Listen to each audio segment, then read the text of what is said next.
Every audiobook is a unique journey, and free audiobook hopes to be your companion on your spiritual journey here. We encourage every listener to share their listening experience. Please remember to like and subscribe to receive new content at any time, and find resonance and inspiration in the story together. Chapter 1. Down the Rabbit Hole. Alice was beginning to get very tired of sitting by her sister on the bank, and of having nothing to do. Once or twice she had peeped into the book her sister was reading, but it had no pictures or conversations in it. And what is the use of a book, thought Alice, without pictures or conversations? So she was considering in her own mind, as well as she could, for the hot day made her feel very sleepy and stupid, whether the pleasure of making a daisy chain would be worth the trouble of getting up and picking the daisies, when suddenly a white rabbit with pink eyes ran close by her. There was nothing so very remarkable in that. Nor did Alice think it so very much out of the way to hear the rabbit say to itself, oh dear, I shall be late." When she thought it over afterwards, it occurred to her that she ought to have wondered at this, but at the time it all seemed quite natural. But when the rabbit actually took a watch out of its waistcoat pocket and looked at it, and then hurried on, Alice started to her feet, for it flashed across her mind that she had never before seen a rabbit with either a waistcoat pocket or a watch to take out of it, and burning with curiosity, she ran across the field after it, and fortunately was just in time to see it pop down a large rabbit hole under the hedge.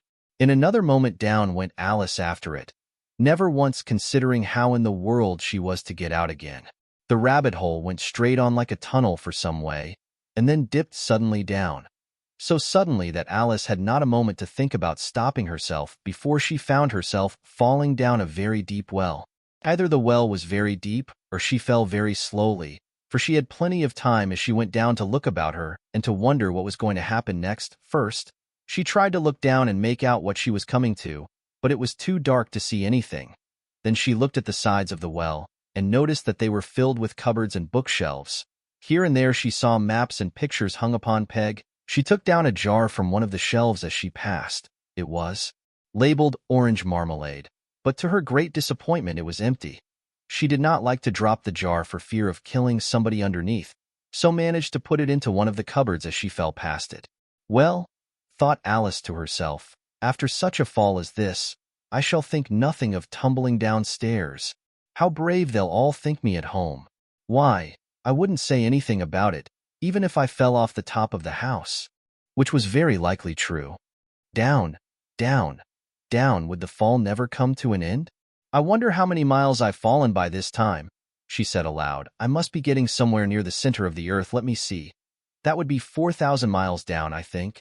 You see, Alice had learnt several things of this sort in her lessons in the schoolroom, and though this was not a very good opportunity for showing off her knowledge, as there was no one to listen to her, still it was good practice to say it over. Yes, that's about the right distance, but then I wonder what latitude or longitude I've got to. Alice had no idea what latitude was, or longitude either, but thought they were nice grand words to say. Presently she began again.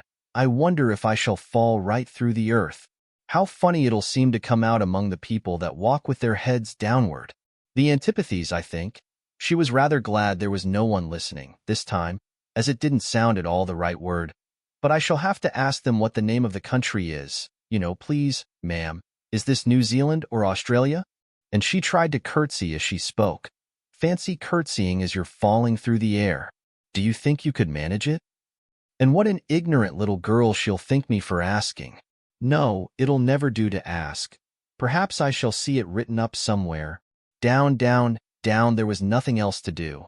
So Alice soon began talking again. Dinah'll miss me very much tonight, I should think. Dinah was the cat. I hope they'll remember her saucer of milk at tea time. Dinah, my dear, I wish you were down here with me. There are no mice in the air, I'm afraid, but you might catch a bat, and that's very like a mouse, but do cats eat bats, I wonder? And here Alice began to get rather sleepy, and went on saying to herself, in a dreamy sort of way, do cats eat bats? Do cats eat bats? And sometimes, do bats eat cats? For, you see, as she couldn't answer either question, it didn't much matter which way she put it, she felt that she was dozing off, and had just begun to dream that she was walking hand in hand with Dinah, and saying to her very earnestly, Now, Dinah, tell me the truth. Did you ever eat a bat? When suddenly, thump, thump, down she came upon a heap of sticks and dry leaves, and the fall was over. Alice was not a bit hurt, and she jumped up onto her feet in a moment. She looked up, but it was all dark overhead. Before her was another long passage, and the white rabbit was still in sight. Hurrying down it, there was not a moment to be lost. Away went Alice like the wind, and was just in time to hear it say, as it turned a corner, "Oh, my ears and whiskers, how late it's getting." She was close behind it when she turned the corner, but the rabbit was no longer to be seen. She found herself in a long, low hall, which was lit up by a row of lamps hanging from the roof. There were doors all round the hall, but they were all locked, and when Alice had been all the way down one side and up the other, trying every door, she walked sadly down the middle, wondering how she was ever to get out again. Suddenly she came upon a little three-legged table, all made of solid glass. There was nothing on it except a tiny golden key, and Alice's first thought was that it might belong to one of the doors of the hall. But, alas, either the locks were too large or the key was too small, but at any rate it would not open any of them. However, on the second time round, she came upon a low curtain she had not noticed before, and behind it was a little door about 15 inches high. She tried the little golden key in the lock, and to her great delight it fitted. Alice opened the door and found that it led into a small passage, not much larger than a rat hole. She knelt down and looked along the passage into the loveliest garden you ever saw. How she longed to get out of that dark hall and wander about among those beds of bright flowers and those cool fountains. But she could not even get her head through the doorway, and even if my head would go through, thought poor Alice, it would be of very little use without my shoulders. Oh, how I wish I could shut up like a telescope. I think I could, if I only knew how to begin. For, you see, so many out-of-the-way things had happened lately that Alice had begun to think that very few things indeed were really impossible. There seemed to be no use in waiting by the little door, so she went back to the table, half hoping she might find another key on it, or at any rate a book of rules for shutting people up like telescopes. This time she found a little bottle on it, which certainly was not here before, said Alice, and round the neck of the bottle was a paper label, with the words "Drink me" beautifully printed on it in large letters. It was all very well to say "Drink me," but the wise little Alice was not going to do that in a hurry. "No, I'll look first," she said, "and see whether it's marked poison or not." For she had read several nice little histories about children who had got burnt and eaten up by wild beasts and other unpleasant things, all because they would not remember the simple rules their friends had taught them, such as that a red-hot poker will burn you if you hold it too long, and that if you cut your finger very deeply with a knife, it usually bleeds. And she had never forgotten that, if you drink much from a bottle marked poison, it is almost certain to disagree with you, sooner or later. However, this bottle was not marked poison, so Alice ventured to taste it, and finding it very nice, it had, in fact, a sort of mixed flavor of cherry tart, custard, pineapple, roast turkey, toffee, and hot buttered toast. She very soon finished it off. Asterisk, asterisk, asterisk. What a curious feeling, said Alice. I must be shutting up like a telescope. And so it was indeed. She was now only 10 inches high, and her face brightened up at the thought that she was now the right size for going through the little door into that lovely garden. First, however, she waited for a few minutes to see if she was going to shrink any further. She felt a little nervous about this, for it might end, said Alice to herself, in my going out altogether, like a candle. That I wonder what I should be like then. And she tried to fancy what the flame of a candle is like after the candle is blown out, for she could not remember ever having seen such a thing. After a while, finding that nothing more happened, she decided on going into the garden at once. But, alas for poor Alice!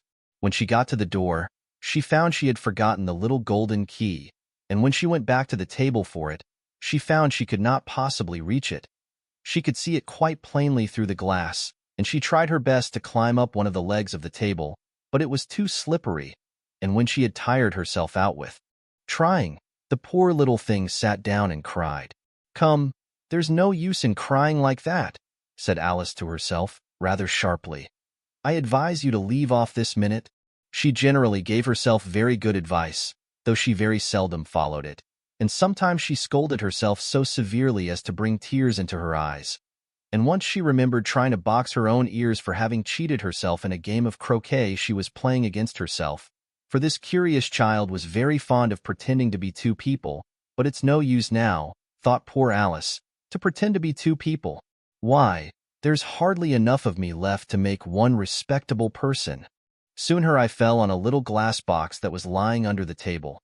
She opened it, and found in it a very small cake, on which the words "Eat me" were beautifully marked in currants. "Well, I'll eat it," said Alice, "and if it makes me grow larger, I can reach the key, and if it makes me grow smaller, I can creep under the door.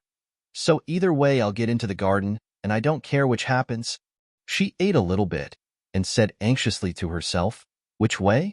Which way?" holding her hand on the top of her head to feel which way it was growing, and she was quite surprised to find that she remained the same size.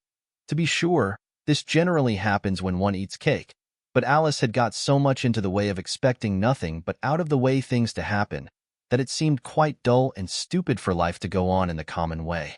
So she set to work, and very soon finished off the cake. Asterisk, asterisk, asterisk. Chapter 2. The Pool of Tears. "Curiouser and curiouser," cried Alice. She was so much surprised that for the moment she quite forgot how to speak good English. "Now I'm opening out like the largest telescope that ever was. Goodbye, feet." For when she looked down at her feet, they seemed to be almost out of sight. They were getting so far off. "Oh, my poor little feet. I wonder who will put on your shoes and stockings for you now, dears? I'm sure I shan't be able. I shall be a great deal too far off to trouble myself about you. You must manage the best way you can. But I must be kind to them," thought Alice, "or perhaps they won't walk the way I want to go. Let me see. I'll give them a new pair of boots every Christmas." And she went on planning to herself how she would manage it. They must go by the carrier, she thought, and how funny it'll seem, sending presents to one's own feet, and how odd the directions will look. Alice's right foot, ESQ, hearthrug, near the fender. With Alice's love? Oh dear, what nonsense I'm talking. Just then her head struck against the roof of the hall. In fact, she was now more than 9 feet high, and she at once took up the little golden key and hurried off to the garden door. Poor Alice! It was as much as she could do, lying down on one side, to look through into the garden with one eye. But to get through was more hopeless than ever. She sat down and began to cry again. "You ought to be ashamed of yourself," said Alice, "a great girl like you." She might well say this, to go on crying in this way. "Stop this moment, I tell you." But she went on all the same, shedding gallons of tears, until there was a large pool all round her, about 4 inches deep and reaching half down the hall. After a time she heard a little pattering of feet in the distance, and she hastily dried her eyes to see what was coming. It was the White Rabbit returning, splendidly dressed, with a pair of white kid gloves in one hand and a large fan in the other. He came trotting along in a great hurry, muttering to himself as he came, "Oh, the Duchess, the Duchess. Oh, won't she be savage if I've kept her waiting?" Alice felt so desperate that she was ready to ask help of anyone. So, when the rabbit came near her, she began, in a low, timid voice, "If you please, sir." The rabbit started violently, dropped the white kid gloves and the fan, and scurried away into the darkness as hard as he could go. Alice took up the fan and gloves, and, as the hall was very hot, she kept fanning herself all the time she went on talking. "Dear, dear, how queer everything is today. And yesterday things went on just as usual. I wonder if I've been changed in the night? Let me think. Was I the same when I got up this morning? I almost think I can remember feeling a little different, but if I'm not the same, the next question is, who in the world am I? Ah, that's the great puzzle." And she began thinking over all the children she knew that were of the same age as herself, to see if she could have been changed for any of them. "I'm sure I'm not Ada," she said, "for her hair goes in such long ringlets, and mine doesn't go in ringlets at all. And I'm sure I can't be Mabel, for I know all sorts of things, and oh, she knows such a very little. Besides, she, and I'm I, and oh dear, how puzzling it all is. I'll try if I know all the things I used to know. Let me see. 4 times 5 is 12, and 4 times 6 is 13, and 4 times 7 is, oh dear. I shall never get to 20 at that rate. However, the multiplication table doesn't signify. Let's try geography. London is the capital of Paris, and Paris is the capital of Rome and Rome. No, that's all wrong. I'm certain. I must have been changed for Mabel. I'll try and say, how doth the little? And she crossed her hands on her lap as if she were saying lessons, and began to repeat it. But her voice sounded hoarse and strange, and the words did not come the same as they used to do. How doth the little crocodile improve his shining tail, and pour the waters of the Nile on every golden scale? How cheerfully he seems to grin, how neatly spread his claws, and welcome little fishes in, with gently smiling jaws. I'm sure those are not the right words, said poor Alice, and her eyes filled with tears again as she went on. I must be Mabel after all, and I shall have to go and live in that poky little house, and have next to no toys to play with, and oh, ever so many lessons to learn. No, I've made up my mind about it. If I'm Mabel, I'll stay down here. It'll be no use their putting their heads down and saying, come up again, dear. I shall only look up and say, who am I then? Tell me that first, and then, if I like being that person, I'll come up. If not, I'll stay down here till I'm somebody else. But, oh dear, cried Alice with a sudden burst of tears, I do wish they would put their heads down. I am so very tired of being all alone here. As she said this, she looked down at her hands, and was surprised to see that she had put on one of the rabbit's little white kid gloves while she was talking. How can I have done that? She thought. I must be growing small again. She got up and went to the table to measure herself by it, and found that, as nearly as she could guess, she was now about 2 feet high, and was going on shrinking rapidly. She soon found out that the cause of this was the fan she was holding, and she dropped it hastily, just in time to avoid shrinking away altogether. That was a narrow escape, said Alice, a good deal frightened at the sudden change, but very glad to find herself still in existence. And now for the garden. And she ran with all speed back to the little door. But, alas, the little door was shut again, and the little golden key was lying on the glass table as before.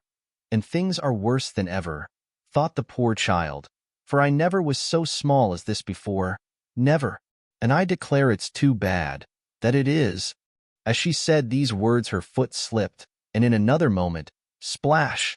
She was up to her chin in salt water. Her first idea was that she had somehow fallen into the sea, and in that case I can go back by railway, she said to herself. Alice had been to the seaside once in her life, and had come to the general conclusion that wherever you go to on the English coast you find a number of bathing machines in the sea, some children digging in the sand with wooden spades, then a row of lodging houses, and behind them a railway station. However, she soon made out that she was in the pool of tears which she had wept when she was 9 feet high. I wish I hadn't cried so much, said Alice as she swam about, trying to find her way out. I shall be punished for it now, I suppose, by being drowned in my own tears. That will be a queer thing, to be sure. However, everything is queer today. Just then she heard something splashing about in the pool a little way off, and she swam nearer to make out what it was. At first she thought it must be a walrus or hippopotamus, but then she remembered how small she was now, and she soon made out that it was only a mouse that had slipped in like herself. Would it be of any use now, thought Alice, to speak to this mouse? Everything is so out of the way down here that I should think very likely it can talk. At any rate, there's no harm in trying. So she began.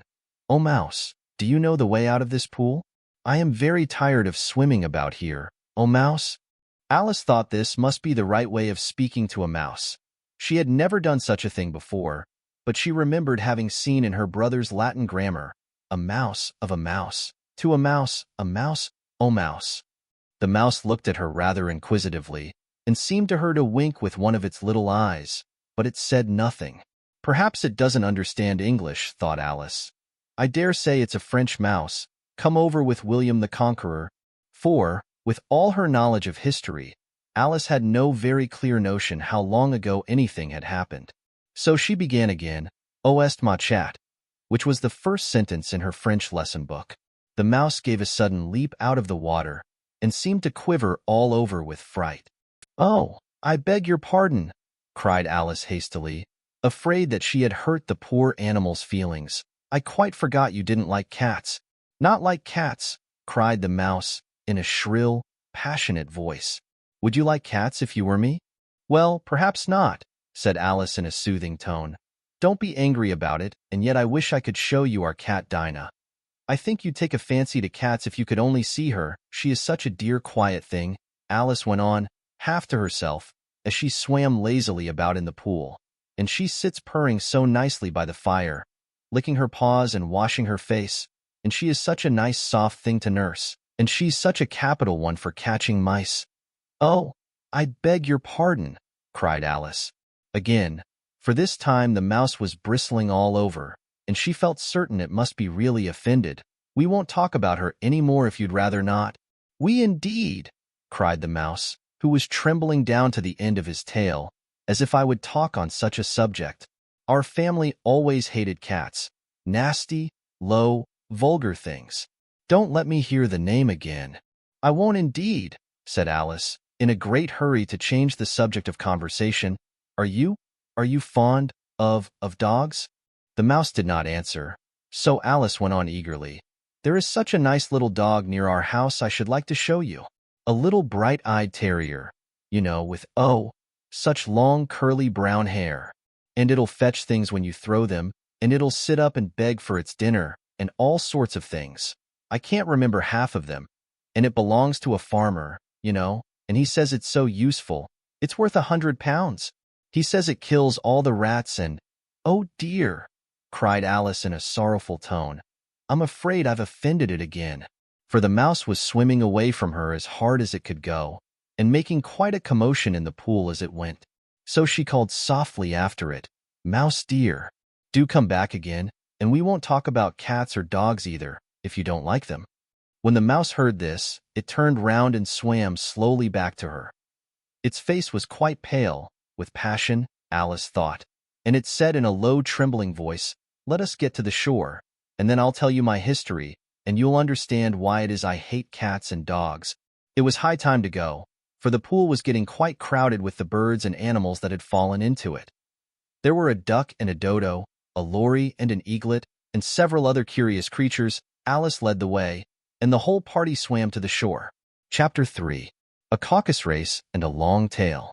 They were indeed a queer-looking party that assembled on the bank, the birds with draggled feathers, the animals with their fur clinging close to them, and all dripping wet, cross, and uncomfortable. The first question, of course, was how to get dry again. They had a consultation about this, and after a few minutes it seemed quite natural to Alice to find herself talking familiarly with them, as if she had known them all her life. Indeed, she had quite a long argument with the lory, who at last turned sulky and would only say, "I am older than you and must know better." And this Alice would not allow without knowing how old it was, and, as the lory positively refused to tell its age, there was no more to be said. At last the mouse, who seemed to be a person of authority among them, called out, "Sit down, all of you, and listen to me. I'll soon make you dry enough." They all sat down at once, in a large ring. With the mouse in the middle, Alice kept her eyes anxiously fixed on it, for she felt sure she would catch a bad cold if she did not get dry very soon. "Ahem," said the mouse with an important air. "Are you all ready?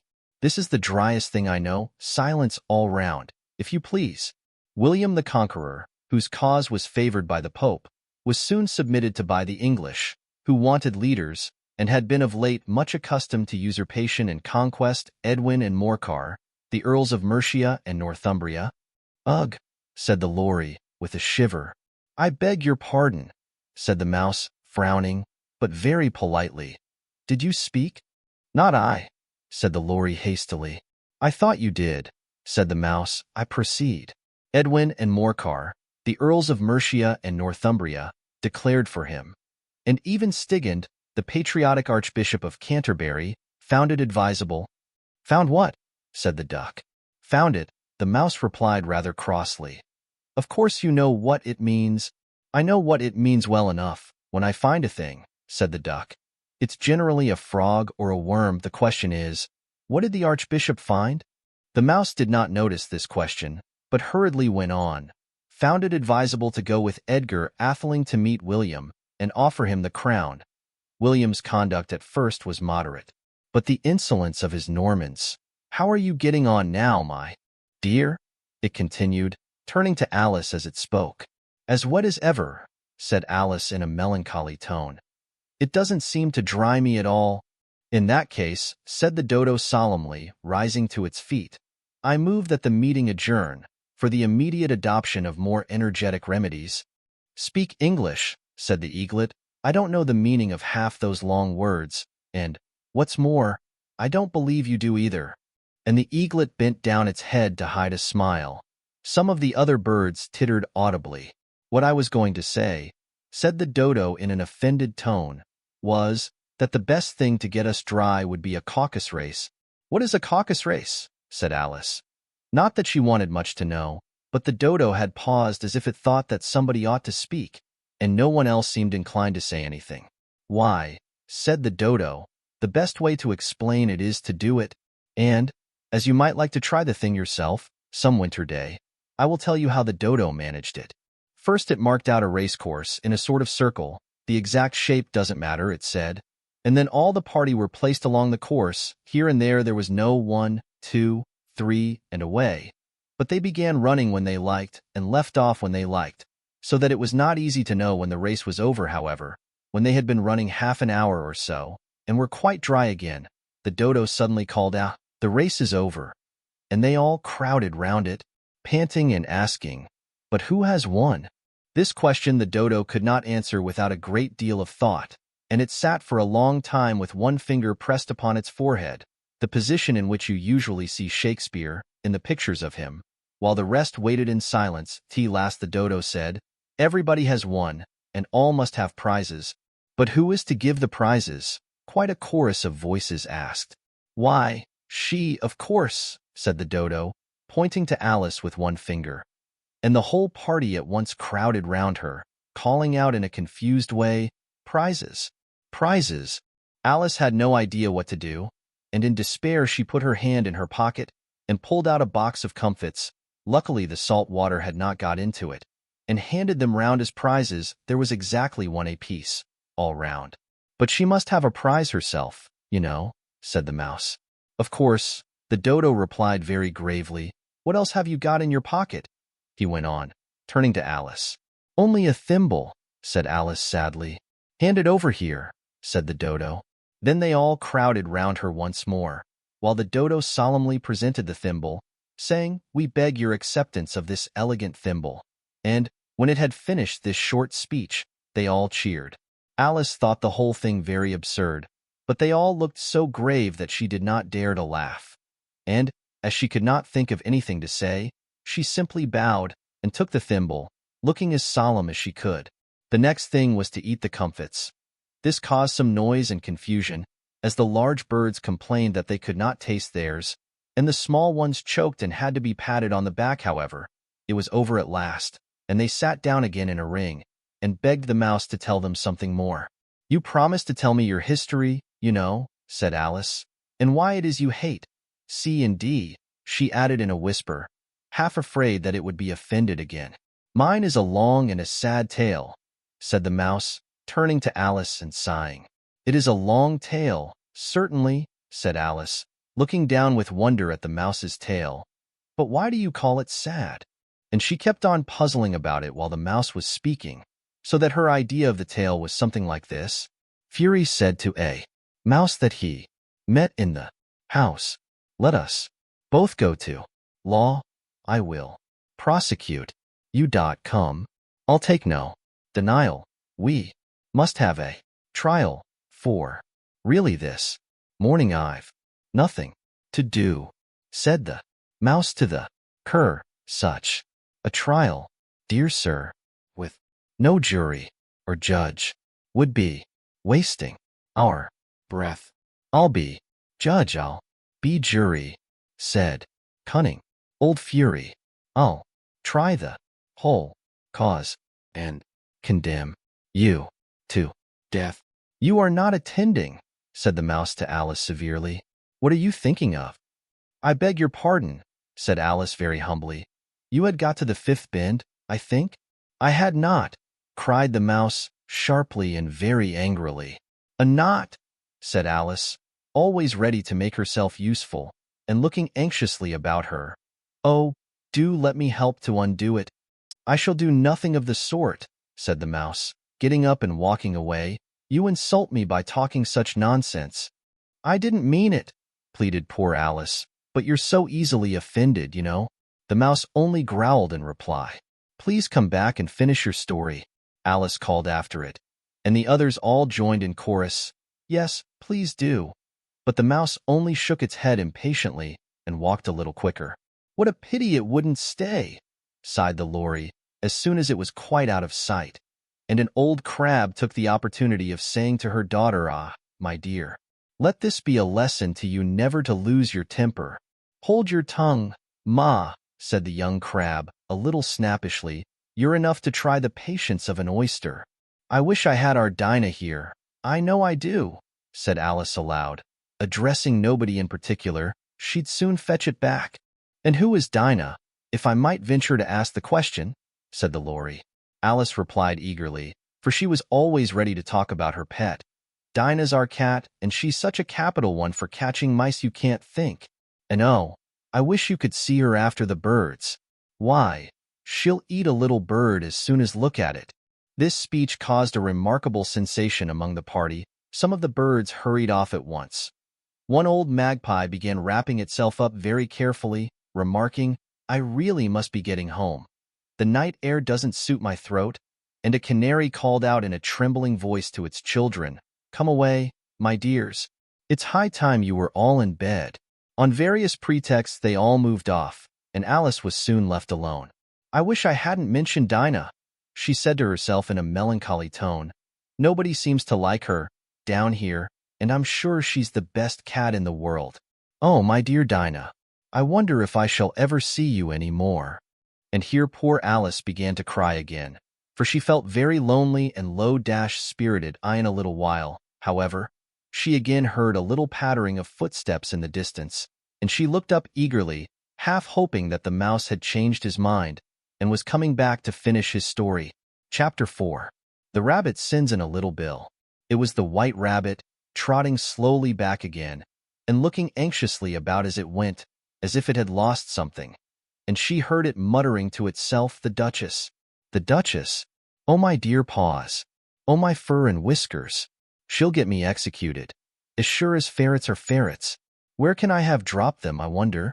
Alice guessed in a moment that it was looking for the fan and the pair of white kid gloves, and she very good-naturedly began hunting about for them, but they were nowhere to be seen.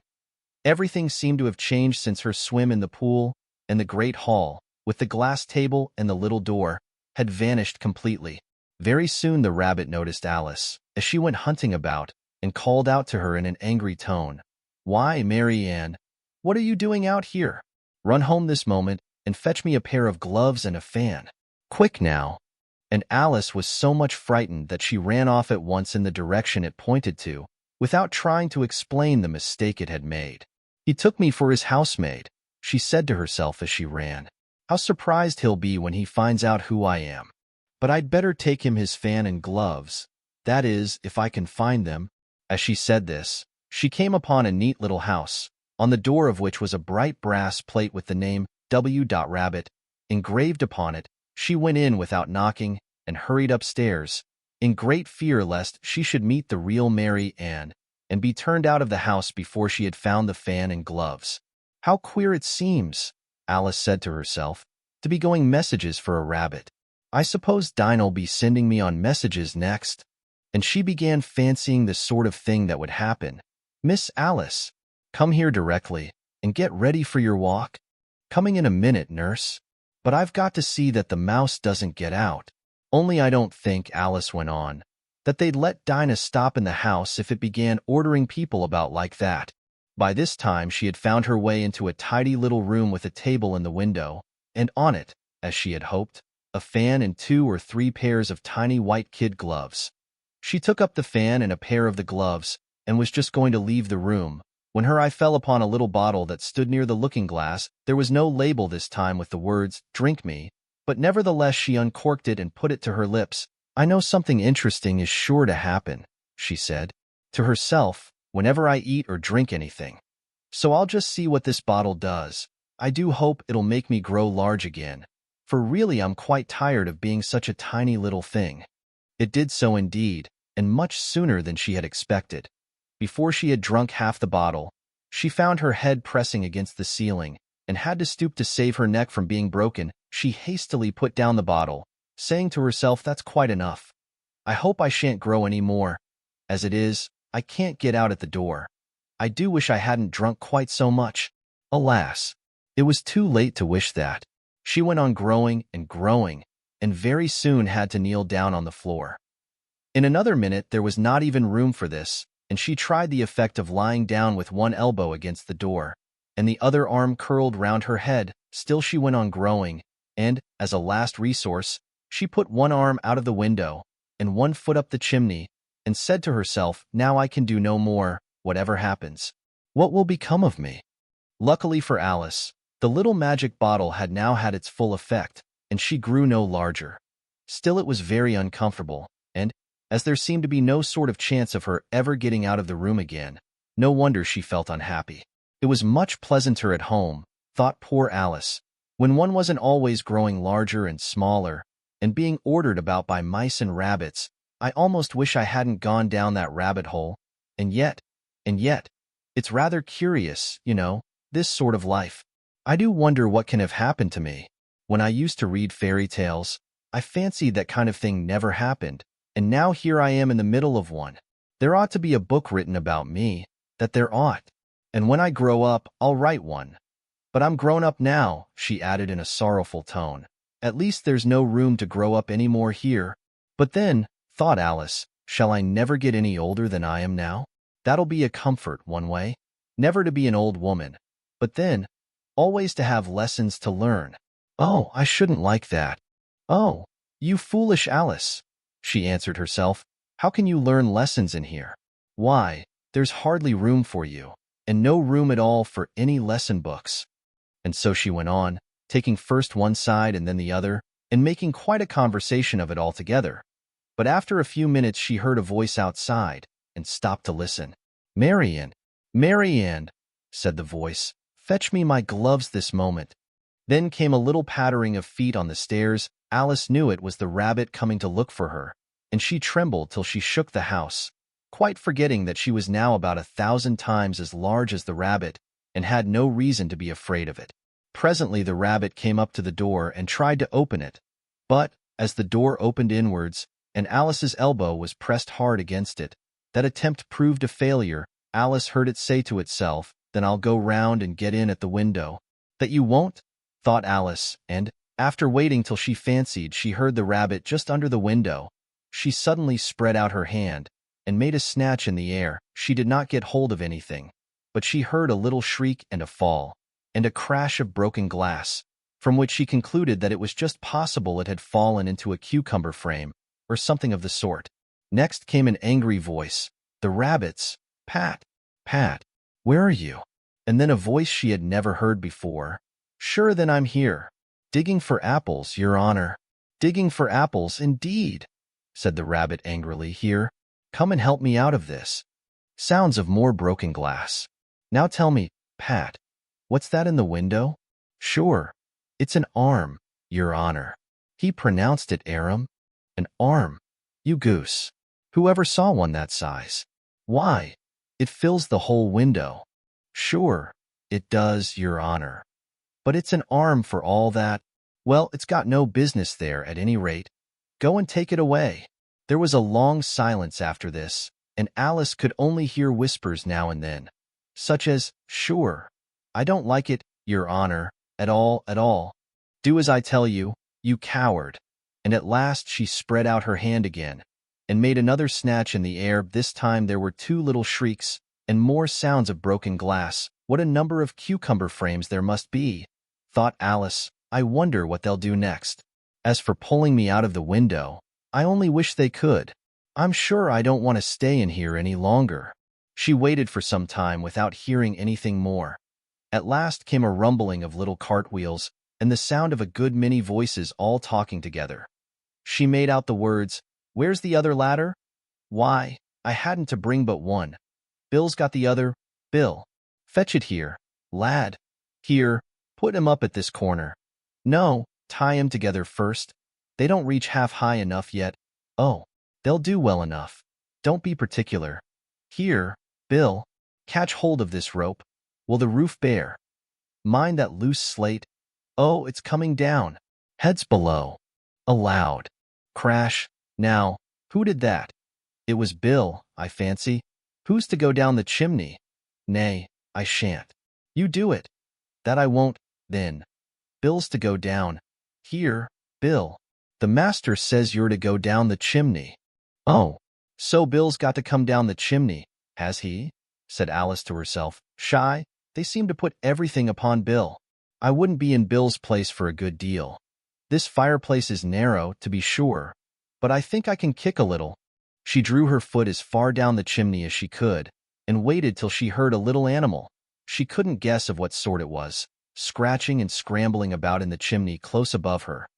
Then, saying to herself, "This is Bill," she gave one sharp kick, and waited to see what would happen next. The first thing she heard was a general chorus of "There goes Bill," then the rabbit's voice along, "Catch him, you by the hedge," then silence, and then another confusion of voices. "Hold up his head, Brandy now. Don't choke him. How was it, old fellow? What happened to you? Tell us all about it." Last came a little feeble, squeaking voice. "That's Bill," thought Alice. "Well, I hardly know. No more, thank ye. I'm better now, but I'm a deal too flustered to tell you. All I know is, something comes at me like a jack-in-the-box, and up I goes like a skyrocket." "So you did, old fellow," said the others. "We must burn the house down," said the rabbit's voice, and Alice called out as loud as she could, "If you do, I'll set Dinah at you." There was a dead silence instantly, and Alice thought to herself, "I wonder what they will do next. If they had any sense, they'd take the roof off." After a minute or two, they began moving about again, and Alice heard the rabbit say, "A barrowful will do, to begin with." A barrowful of what? Thought Alice. But she had not long to doubt, for the next moment a shower of little pebbles came rattling in at the window, and some of them hit her in the face. "I'll put a stop to this," she said to herself, and shouted out, "You'd better not do that again," which produced another dead silence.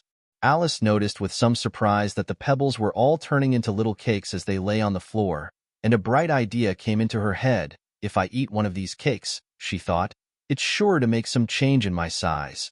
And as it can't possibly make me larger, it must make me smaller, I suppose." So she swallowed one of the cakes, and was delighted to find that she began shrinking directly as soon as she was small enough to get through the door. She ran out of the house, and found quite a crowd of little animals and birds waiting outside. The poor little lizard, Bill, was in the middle, being held up by 2 guinea pigs, who were giving it something out of a bottle. They all made a rush at Alice the moment she appeared, but she ran off as hard as she could, and soon found herself safe in a thick wood. "The first thing I've got to do," said Alice to herself as she wandered about in the wood, "is to grow to my right size again. And the second thing is to find my way into that lovely garden. I think that will be the best plan." It sounded an excellent plan, no doubt, and very neatly and simply arranged. The only difficulty was that she had not the smallest idea how to set about it, and while she was peering about anxiously among the trees, a little sharp bark just over her head made her look up in a great hurry. An enormous puppy was looking down at her with large round eyes, and feebly stretching out one paw, trying to touch her. "Poor little thing," said Alice, in a coaxing tone, and she tried hard to whistle to it. But she was terribly frightened all the time at the thought that it might be hungry, in which case it would be very likely to eat her up in spite of all her coaxing. Hardly knowing what she did, she picked up a little bit of stick and held it out to the puppy, whereupon the puppy jumped into the air off all its feet at once, with a yelp of delight, and rushed at the stick, and made believe to worry it. Then Alice dodged behind a great thistle, to keep herself from being run over, and the moment she appeared on the other side, the puppy made another rush at the stick, and tumbled head over heels in its hurry to get hold of it. Then Alice, thinking it was very like having a game of play with a cart horse, and expecting every moment to be trampled under its feet, ran round the thistle again. Then the puppy began a series of short charges at the stick, running a very little way forwards each time and a long way back, and barking hoarsely all the while, till at last it sat down a good way off, panting, with its tongue hanging out of its mouth, and its great eyes half shut. This seemed to Alice a good opportunity for making her escape. So she set off at once, and ran till she was quite tired and out of breath, until the puppy's bark sounded quite faint in the distance. "And yet what a dear little puppy it was," said Alice, as she leant against a buttercup to rest herself, and fanned herself with one of the leaves. "I should have liked teaching it tricks very much, if I'd only been the right size to do it. Oh dear, I'd nearly forgotten that I've got to grow up again. Let me see, how is it to be managed? I suppose I ought to eat or drink something or other. But the great question is, what?" The great question certainly was, what? Alice looked all round her at the flowers and the blades of grass, but she did not see anything that looked like the right thing to eat or drink under the circumstances. There was a large mushroom growing near her, about the same height as herself, and when she had looked under it, and on both sides of it, and behind it, it occurred to her that she might as well look and see what was on the top of it. She stretched herself up on tiptoe, and peeped over the edge of the mushroom, and her eyes immediately met those of a large blue caterpillar that was sitting on the top with its arms folded, quietly smoking a long hookah, and taking not the smallest notice of her or of anything else. Chapter 5. Advice from a Caterpillar. The caterpillar and Alice looked at each other for some time in silence. At last the caterpillar took the hookah out of its mouth and addressed her in a languid, sleepy voice. "Who are you?" said the caterpillar. This was not an encouraging opening for a conversation, Alice replied, rather shyly. I hardly know, sir, just at present. At least I know who I was when I got up this morning, but I think I must have been changed several times since then." "What do you mean by that?" said the caterpillar sternly. "Explain yourself." "I can't explain myself, I'm afraid, sir," said Alice, "because I'm not myself, you see." "I don't see," said the caterpillar. "I'm afraid I can't put it more clearly," Alice replied very politely, "for I can't understand it myself to begin with, and being so many different sizes in a day is very confusing." "It isn't," said the caterpillar. "Well, perhaps you haven't found it so yet," said Alice. "But when you have to turn into a chrysalis, you will some day, you know, and then after that into a butterfly, I should think you'll feel it a little queer, won't you?" "Not a bit," said the caterpillar. "Well, perhaps your feelings may be different," said Alice. "All I know is, it would feel very queer to me." "You," said the caterpillar contemptuously, "who are you?" Which brought them back again to the beginning of the conversation. Alice felt a little irritated at the caterpillar's making such very short remarks, and she drew herself up and said, very gravely, "I think you ought to tell me who you are, first." "Why?" said the caterpillar. Here was another puzzling question, and as Alice could not think of any good reason, and as the caterpillar seemed to be in a very unpleasant state of mind, she turned away. "Come back," the caterpillar called after her. "I've something important to say." This sounded promising, certainly. Alice turned and came back again. "Keep your temper," said the caterpillar. "Is that all?"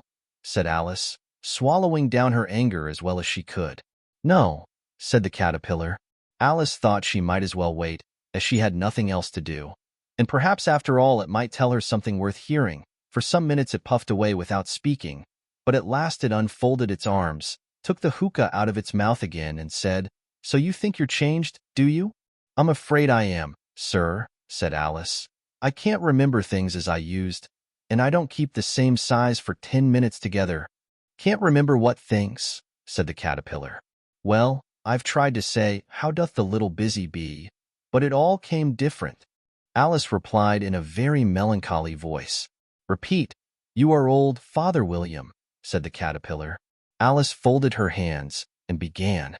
"You are old, Father William," the young man said, "and your hair has become very white. And yet you incessantly stand on your head. Do you think, at your age, it is right?"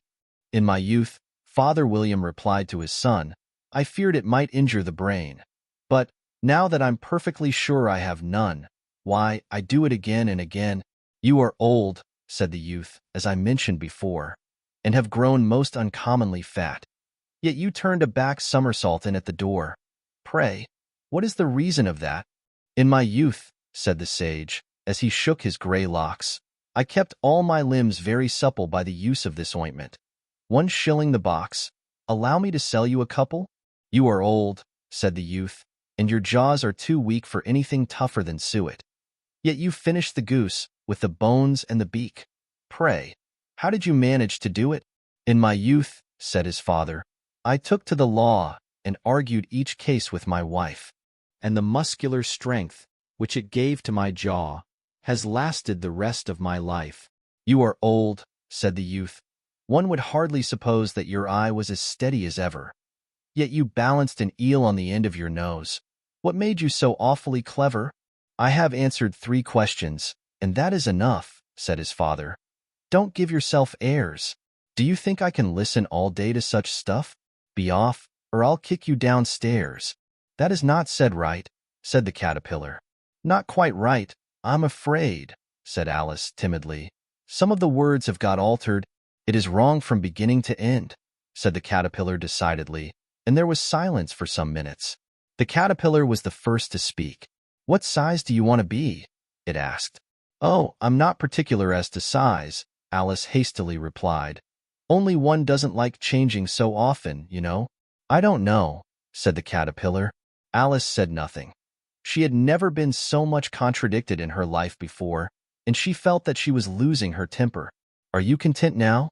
Said the caterpillar. Well, I should like to be a little larger, sir, if you wouldn't mind, said Alice. 3 inches is such a wretched height to be.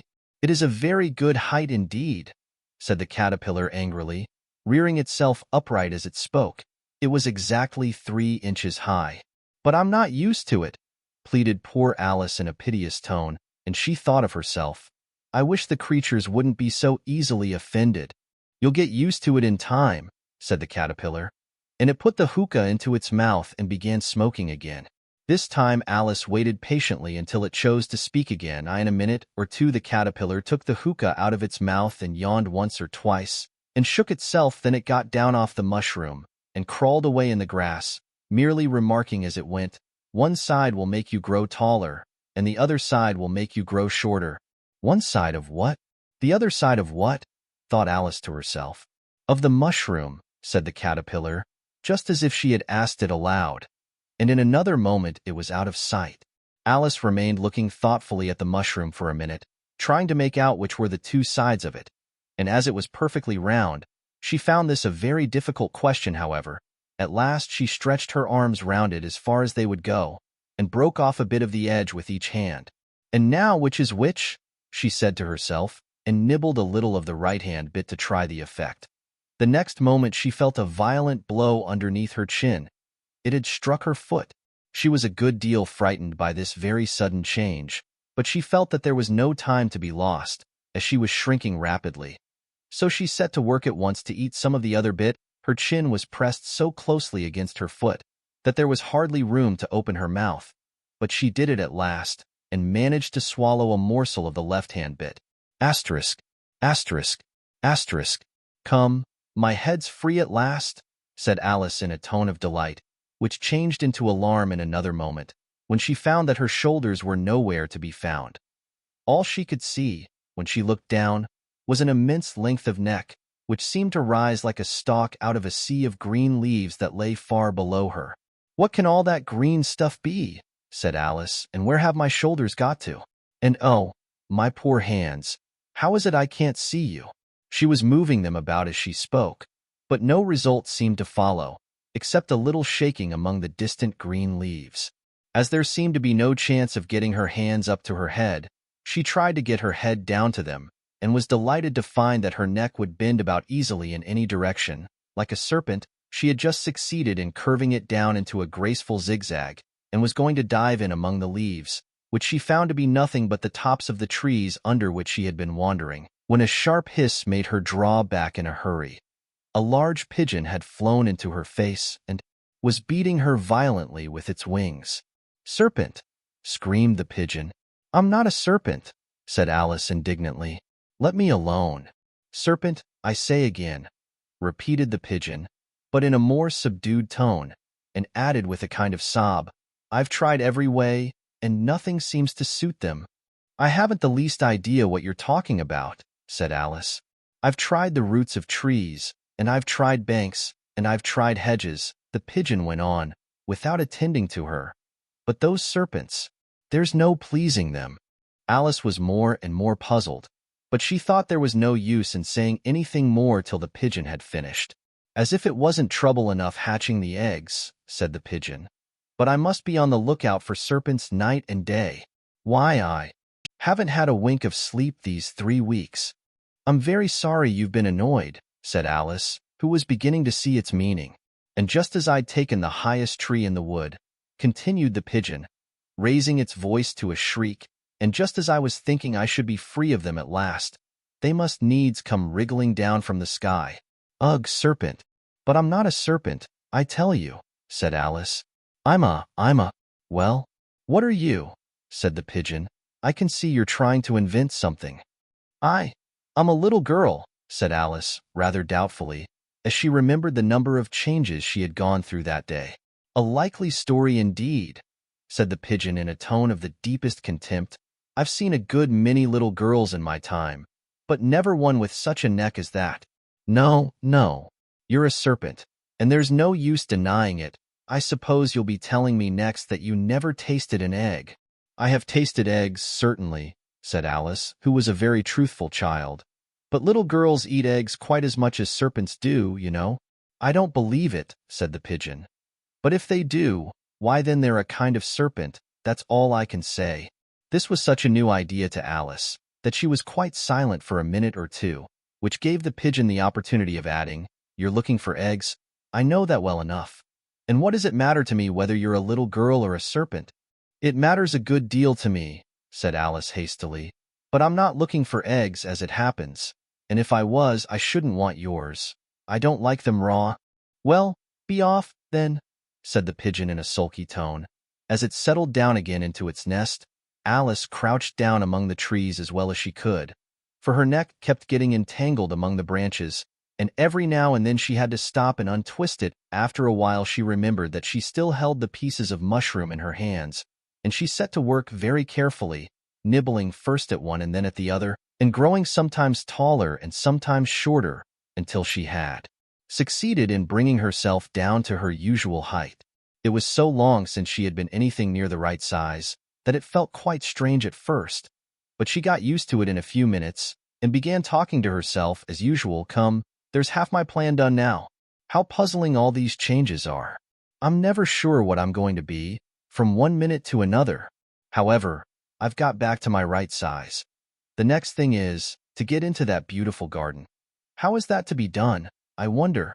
As she said this, she came suddenly upon an open place, with a little house in it about 4 feet high. Whoever lives there, thought Alice, it'll never do to come upon them this size. Why, I should frighten them out of their wits. So she began nibbling at the right-hand bit again, and did not venture to go near the house till she had brought herself down to 9 inches high. Chapter 6. Pig and Pepper. For a minute or two she stood looking at the house, and wondering what to do next, when suddenly a footman in livery came running out of the wood. She considered him to be a footman because he was in livery. Otherwise, judging by his face only, she would have called him a fish, and rapped loudly at the door with his knuckles. It was opened by another footman in livery, with a round face and large eyes like a frog, and both footmen, Alice noticed, had powdered hair that curled all over their heads. She felt very curious to know what it was all about, and crept a little way out of the wood to listen. The fish footman began by producing from under his arm a great letter, nearly as large as himself, and this he handed over to the other, saying in a solemn tone, For the Duchess, an invitation from the Queen to play croquet. The frog footman repeated, in the same solemn tone, only changing the order of the words a little, From the Queen, an invitation for the Duchess to play croquet. Then they both bowed low, and their curls got entangled together. Alice laughed so much at this, that she had to run back into the wood for fear of their hearing her.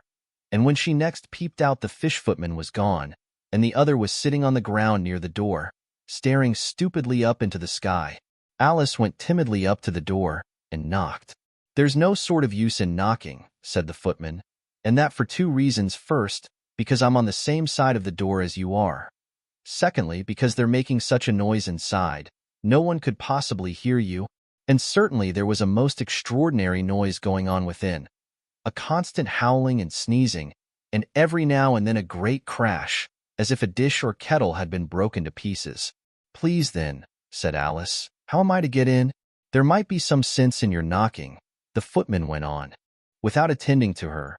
"If we had the door between us, for instance, if you were inside, you might knock and I could let you out, you know." He was looking up into the sky all the time he was speaking, and this Alice thought decidedly uncivil, but perhaps he can't help it, she said to herself. His eyes are so very nearly at the top of his head, but at any rate he might answer questions. "How am I to get in?" she repeated, aloud. "I shall sit here," the footman remarked, "till tomorrow." At this moment the door of the house opened, and a large plate came skimming out, straight at the footman's head. It just grazed his nose and broke to pieces against one of the trees behind him. "Or next day, maybe," the footman continued in the same tone, exactly as if nothing had happened. "How am I to get in?" asked Alice again, in a louder tone. "Are you to get in at all?" said the footman. "That's the first question, you know." It was, no doubt. Only Alice did not like to be told so. "It's really dreadful," she muttered to herself, "the way all the creatures argue. It's enough to drive one crazy." The footman seemed to think this a good opportunity for repeating his remark, with variations. "I shall sit here," he said, "on and off, for days and days." "But what am I to do?" said Alice. "Anything you like," said the footman, and began whistling. "Oh, there's no use in talking to him," said Alice desperately. "He's perfectly idiotic." And she opened the door and went in. The door led right into a large kitchen, which was full of smoke from one end to the other. The Duchess was sitting on a three-legged stool in the middle, nursing a baby. The cook was leaning over the fire, stirring a large cauldron which seemed to be full of soup. "There's certainly too much pepper in that soup," Alice said to herself, as well as she could for sneezing. There was certainly too much of it in the air. Even the Duchess sneezed occasionally. And as for the baby, it was sneezing and howling alternately without a moment's pause. The only things in the kitchen that did not sneeze were the cook and a large cat which was sitting on the hearth and grinning from ear to ear. "Please would you tell me," said Alice, a little timidly, for she was not quite sure whether it was good manners for her to speak first, "why your cat grins like that?" "It's a Cheshire cat," said the Duchess, "and that's why pig." She said the last word with such sudden violence that Alice quite jumped. But she saw in another moment that it was addressed to the baby, and not to her, so she took courage and went on again. "I didn't know that Cheshire cats always grinned. In fact, I didn't know that cats could grin." "They all can," said the Duchess, "and most of 'em do." "I don't know of any that do," Alice said very politely, feeling quite pleased to have got into a conversation. "You don't know much," said the Duchess, "and that's a fact." Alice did not at all like the tone of this remark, and thought it would be as well to introduce some other subject of conversation while she was trying to fix on one. The cook took the cauldron of soup off the fire, and at once set to work throwing everything within her reach at the Duchess and the baby. The fire irons came first. Then followed a shower of saucepans, plates, and dishes. The Duchess took no notice of them even when they hit her, and the baby was howling so much already that it was quite impossible to say whether the blows hurt it or not. "Oh, please mind what you're doing," cried Alice, jumping up and down in an agony of terror. "Oh, there goes his precious nose," as an unusually large saucepan flew close by it, and very nearly carried it off. "If everybody minded their own business," the Duchess said in a hoarse growl, "the world would go round a deal faster than it does." "Which would not be an advantage," said Alice, who felt very glad to get an opportunity of showing off a little of her knowledge. "Just think of what work it would make with the day and night. You see, the earth takes 24 hours to turn round on its axis." "Talking of axes," said the Duchess, "chop off her head." Alice glanced rather anxiously at the cook, to see if she meant to take the hint, but the cook was busily stirring the soup, and seemed not to be listening, so she went on again. 24 hours, I think? Or is it 12? Oh, don't bother me," said the Duchess. "I never could abide figures." And with that she began nursing her child again, singing a sort of lullaby to it as she did so, and giving it a violent shake at the end of every line. Speak roughly to your little boy, and beat him when he sneezes. He only does it to annoy, because he knows it teases. Chorus, in which the cook and the baby join. Wow, wow, wow. While the Duchess sang the second verse of the song, she kept tossing the baby violently up and down, and the poor little thing howled so that Alice could hardly hear the words. I speak severely to my boy. I beat him when he sneezes, for he can thoroughly enjoy the pepper when he pleases. Chorus, wow, wow, wow. Here, you may nurse it a bit if you like, the Duchess said to Alice, flinging the baby at her as she spoke. I must go and get ready to play croquet with the Queen. And she hurried out of the room. The cook threw a frying pan after her as she went out, but it just missed her. Alice caught the baby with some difficulty, as it was a queer-shaped little creature, and held out its arms and legs in all directions. Just like a starfish, thought Alice. The poor little thing was snorting like a steam engine when she caught it, and kept doubling itself up and straightening itself out again, so that altogether, for the first minute or two, it was as much as she could do to hold it. As soon as she had made out the proper way of nursing it, which was to twist it up into a sort of knot, and then keep tight hold of its right ear and left foot, so as to prevent its undoing itself, she carried it out into the open air. If I don't take this child away with me, thought Alice, they're sure to kill it in a day or two. Wouldn't it be murder to leave it behind? She said the last words out loud, and the little thing grunted in reply. It had left off sneezing by this time. Don't grunt, said Alice. That's not at all a proper way of expressing yourself. The baby grunted again, and Alice looked very anxiously into its face to see what was the matter with it. There could be no doubt that it had a very turn-up nose, much more like a snout than a real nose. Also, its eyes were getting extremely small for a baby.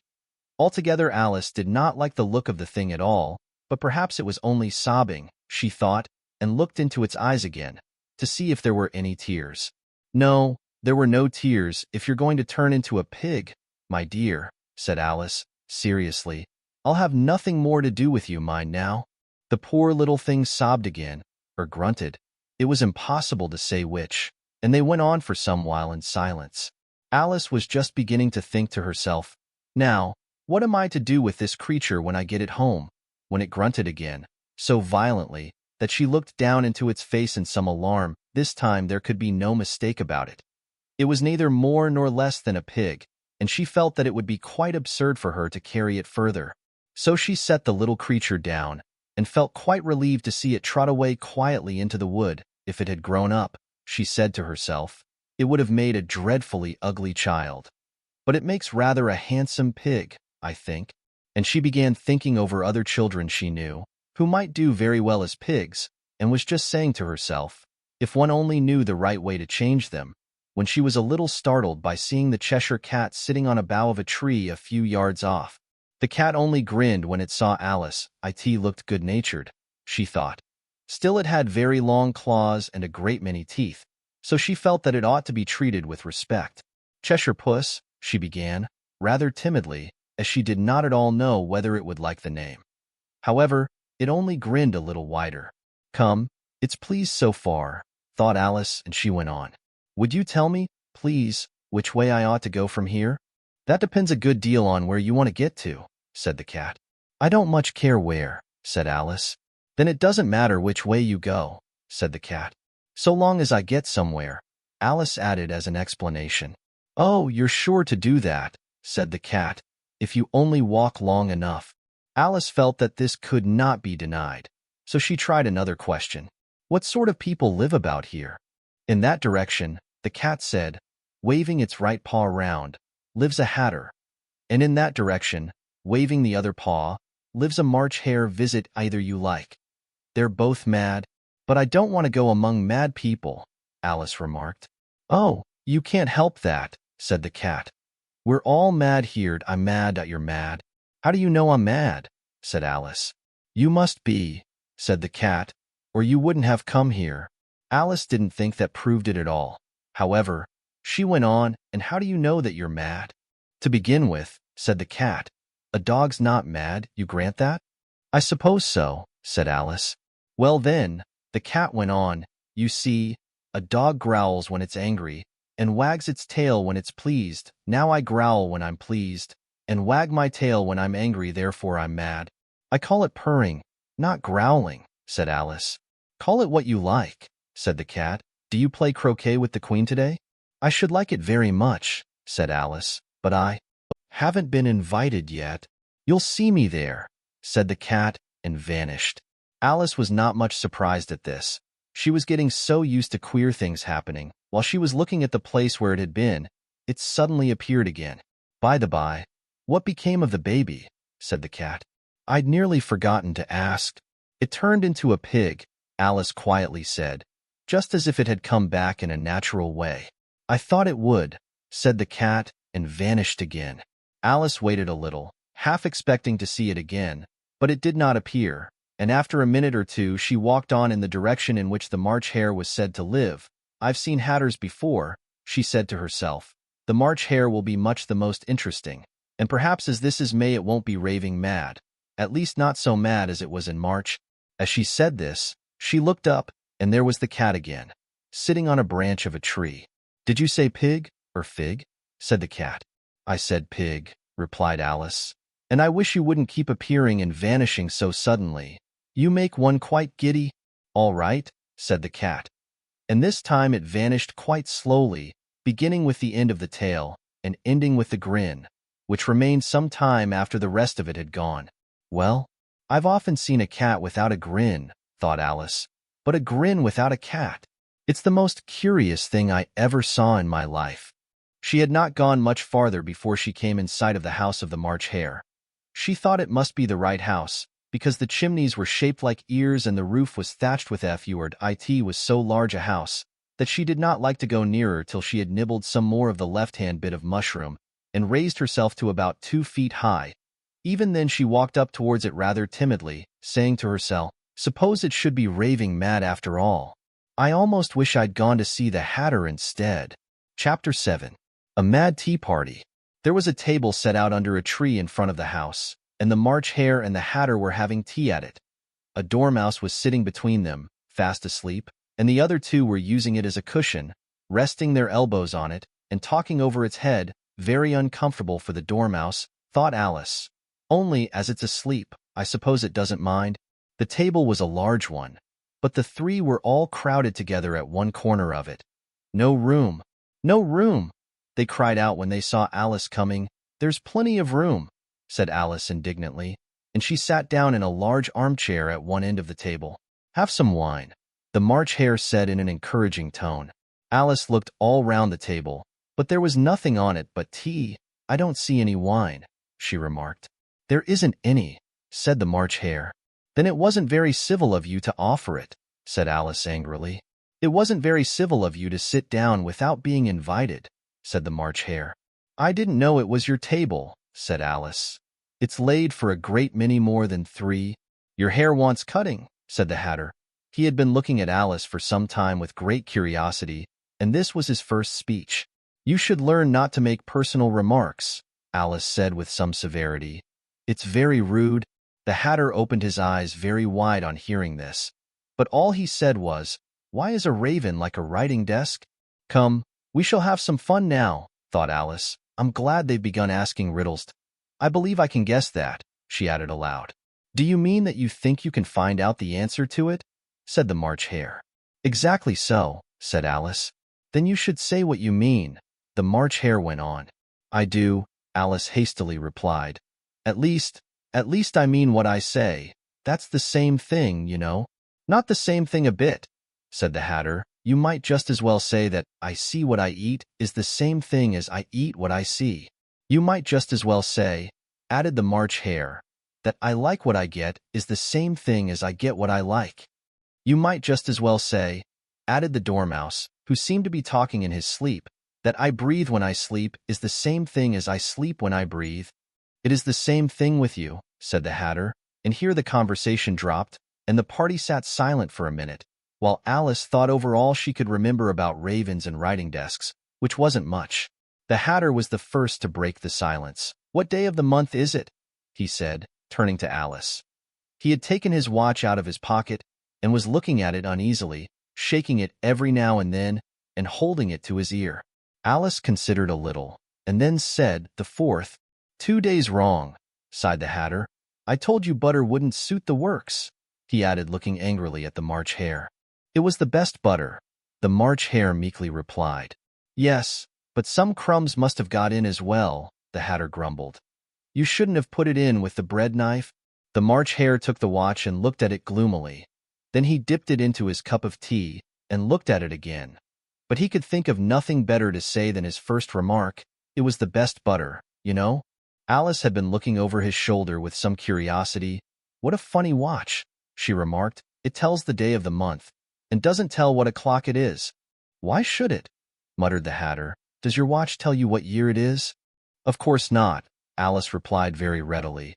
"But that's because it stays the same year for such a long time together, which is just the case with mine," said the Hatter. Alice felt dreadfully puzzled. The Hatter's remark seemed to have no sort of meaning in it, and yet it was certainly English. "I don't quite understand you," she said, as politely as she could. "The Dormouse is asleep again," said the Hatter, and he poured a little hot tea upon its nose. The Dormouse shook its head impatiently and said, without opening its eyes, of course, just what I was going to remark myself. Have you guessed the riddle yet?" the Hatter said, turning to Alice again. "No, I give it up," Alice replied. "What's the answer?" "I haven't the slightest idea," said the Hatter. "Nor I," said the March Hare. Alice sighed wearily. "I think you might do something better with the time," she said, "than waste it in asking riddles that have no answers." "If you knew time as well as I do," said the Hatter, "you wouldn't talk about wasting it. It's him." "I don't know what you mean," said Alice. "Of course you don't," the Hatter said, tossing his head contemptuously. "I dare say you never even spoke to time." "Perhaps not," Alice cautiously replied. "But I know I have to beat time when I learn music." "Ah, that accounts for it," said the Hatter. "He won't stand beating now. If you only kept on good terms with him, he'd do almost anything you liked with the clock, for instance. Suppose it were 9 o'clock in the morning, just time to begin lessons. You'd only have to whisper a hint to time, and round goes the clock in a twinkling. 1:30, time for dinner." "I only wish it was," the March Hare said to itself in a whisper. "That would be grand, certainly," said Alice thoughtfully. "But then, I shouldn't be hungry for it, you know." "Not at first, perhaps," said the Hatter. "But you could keep it to 1:30 as long as you liked." "Is that the way you manage?"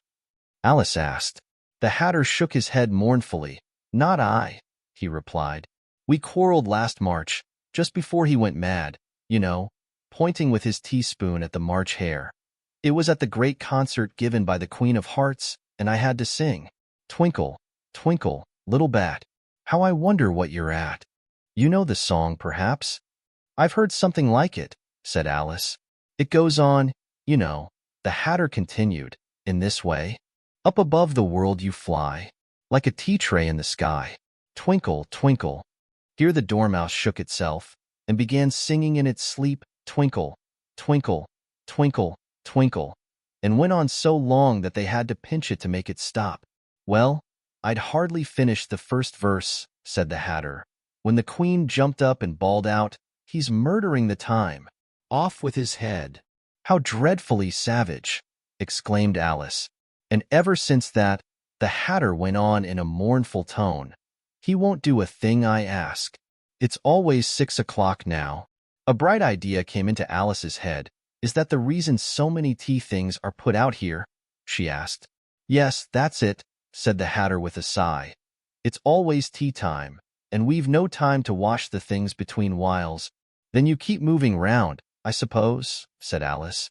"Exactly so," said the Hatter, "as the things get used up. But what happens when you come to the beginning again?" Alice ventured to ask.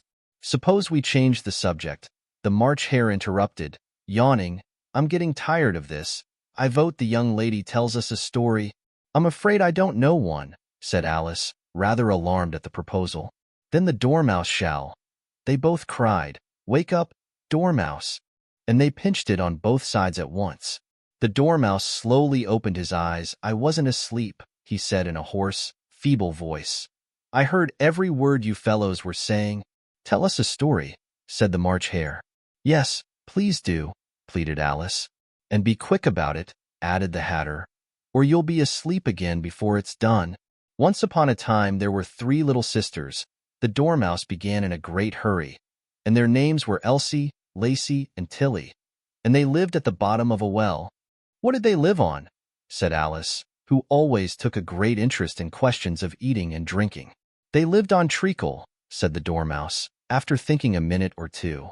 They couldn't have done that, you know, Alice gently remarked. They'd have been ill. So they were, said the Dormouse, very ill. Alice tried to fancy to herself what such an extraordinary way of living would be like, but it puzzled her too much, so she went on. But why did they live at the bottom of a well? Take some more tea, the March Hare said to Alice, very earnestly. I've had nothing yet, Alice replied in an offended tone, so I can't take more. You mean you can't take less, said the Hatter. It's very easy to take more than nothing. Nobody asked your opinion, said Alice. Who's making personal remarks now? The Hatter asked triumphantly. Alice did not quite know what to say to this, so she helped herself to some tea and bread and butter, and then turned to the Dormouse and repeated her question, why did they live at the bottom of a well? The Dormouse again took a minute or two to think about it, and then said, it was a treacle. There's no such thing. Alice was beginning very angrily, but the Hatter and the March Hare went, Sif, and the Dormouse sulkily remarked, if you can't be civil, you'd better finish the story for yourself. No, please go on. Alice said very humbly, I won't interrupt again. I dare say there may be one. One? Indeed, said the Dormouse indignantly, however. He consented to go on, and so these 3 little sisters. They were learning to draw, you know. What did they draw? Said Alice, quite forgetting her promise. Treacle, said the Dormouse, without considering it all this time. I want a clean cup, interrupted the Hatter. Let's all move one place on. He moved on as he spoke, and the Dormouse followed him. The March Hare moved into the Dormouse's place, and Alice rather unwillingly took the place of the March Hare. The Hatter was the only one who got any advantage from the change, and Alice was a good deal worse off than before, as the March Hare had just upset the milk jug into his plate. Alice did not wish to offend the Dormouse again, so she began very cautiously. But I don't understand, where did they draw the treacle from? You can draw water out of a water well, said the Hatter. So I should think you could draw a treacle out of a treacle well. Stupid. But they were in the well, Alice said to the Dormouse, not choosing to notice this last remark. Of course they were, said the Dormouse. Well in. This answer so confused poor Alice that she let the Dormouse go on for some time without interrupting it. They were learning to draw, the Dormouse went on, yawning and rubbing its eyes, for it was getting very sleepy, and they drew all manner of things. Everything that begins with an M. Why with an M? Said Alice. Why not? Said the March Hare. Alice was silent. The Dormouse had closed its eyes by this time, and was going off into a doze. But, on being pinched by the Hatter, it woke up again with a little shriek, and went on. That begins with an M, such as mousetraps, and the moon, and memory, and muchness. You know you say things are much of a muchness. Did you ever see such a thing as a drawing of a muchness? Really, now you ask me, said Alice, very much confused. I don't think. Then you shouldn't talk, said the Hatter. This piece of rudeness was more than Alice could bear. She got up in great disgust and walked off. The Dormouse fell asleep instantly, and neither of the others took the least notice of her going, though she looked back once or twice, half hoping that they would call after her. The last time she saw them, they were trying to put the Dormouse into the teapot. At any rate, I'll never go there again, said Alice as she picked her way through the wood. It's the stupidest tea party I ever was at in all my life. Just as she said this, she noticed that one of the trees had a door leading right into it. That's very curious, she thought, but everything's curious today. I think I may as well go in at once. And in she went. Once more she found herself in the long hall, and close to the little glass table. Now, I'll manage better this time, she said to herself, and began by taking the little golden key and unlocking the door that led into the garden. Then she went to work nibbling at the mushroom. She had kept a piece of it in her pocket, till she was about a foot high. Then she walked down the little passage, and then she found herself at last in the beautiful garden, among the bright flower beds and the cool, Fountains. Chapter 8. The Queen's Croquet Ground. A large rose tree stood near the entrance of the garden. The roses growing on it were white, but there were 3 gardeners at it, busily painting them red. Alice thought this a very curious thing, and she went nearer to watch them, and just as she came up to them she heard one of them say, "Look out now, 5. Don't go splashing paint over me like that." "I couldn't help it," said 5 in a sulky tone. 7 jogged my elbow, on which 7 looked up and said, "That's right, 5. Always lay the blame on others." "You'd better not talk," said 5. "I heard the Queen say only yesterday you deserve to be beheaded." "What for?" said the one who had spoken first. "That's none of your business, too," said 7. "Yes, it is his business," said 5, "and I'll tell him. It was for bringing the cooked tulip roots instead of onions."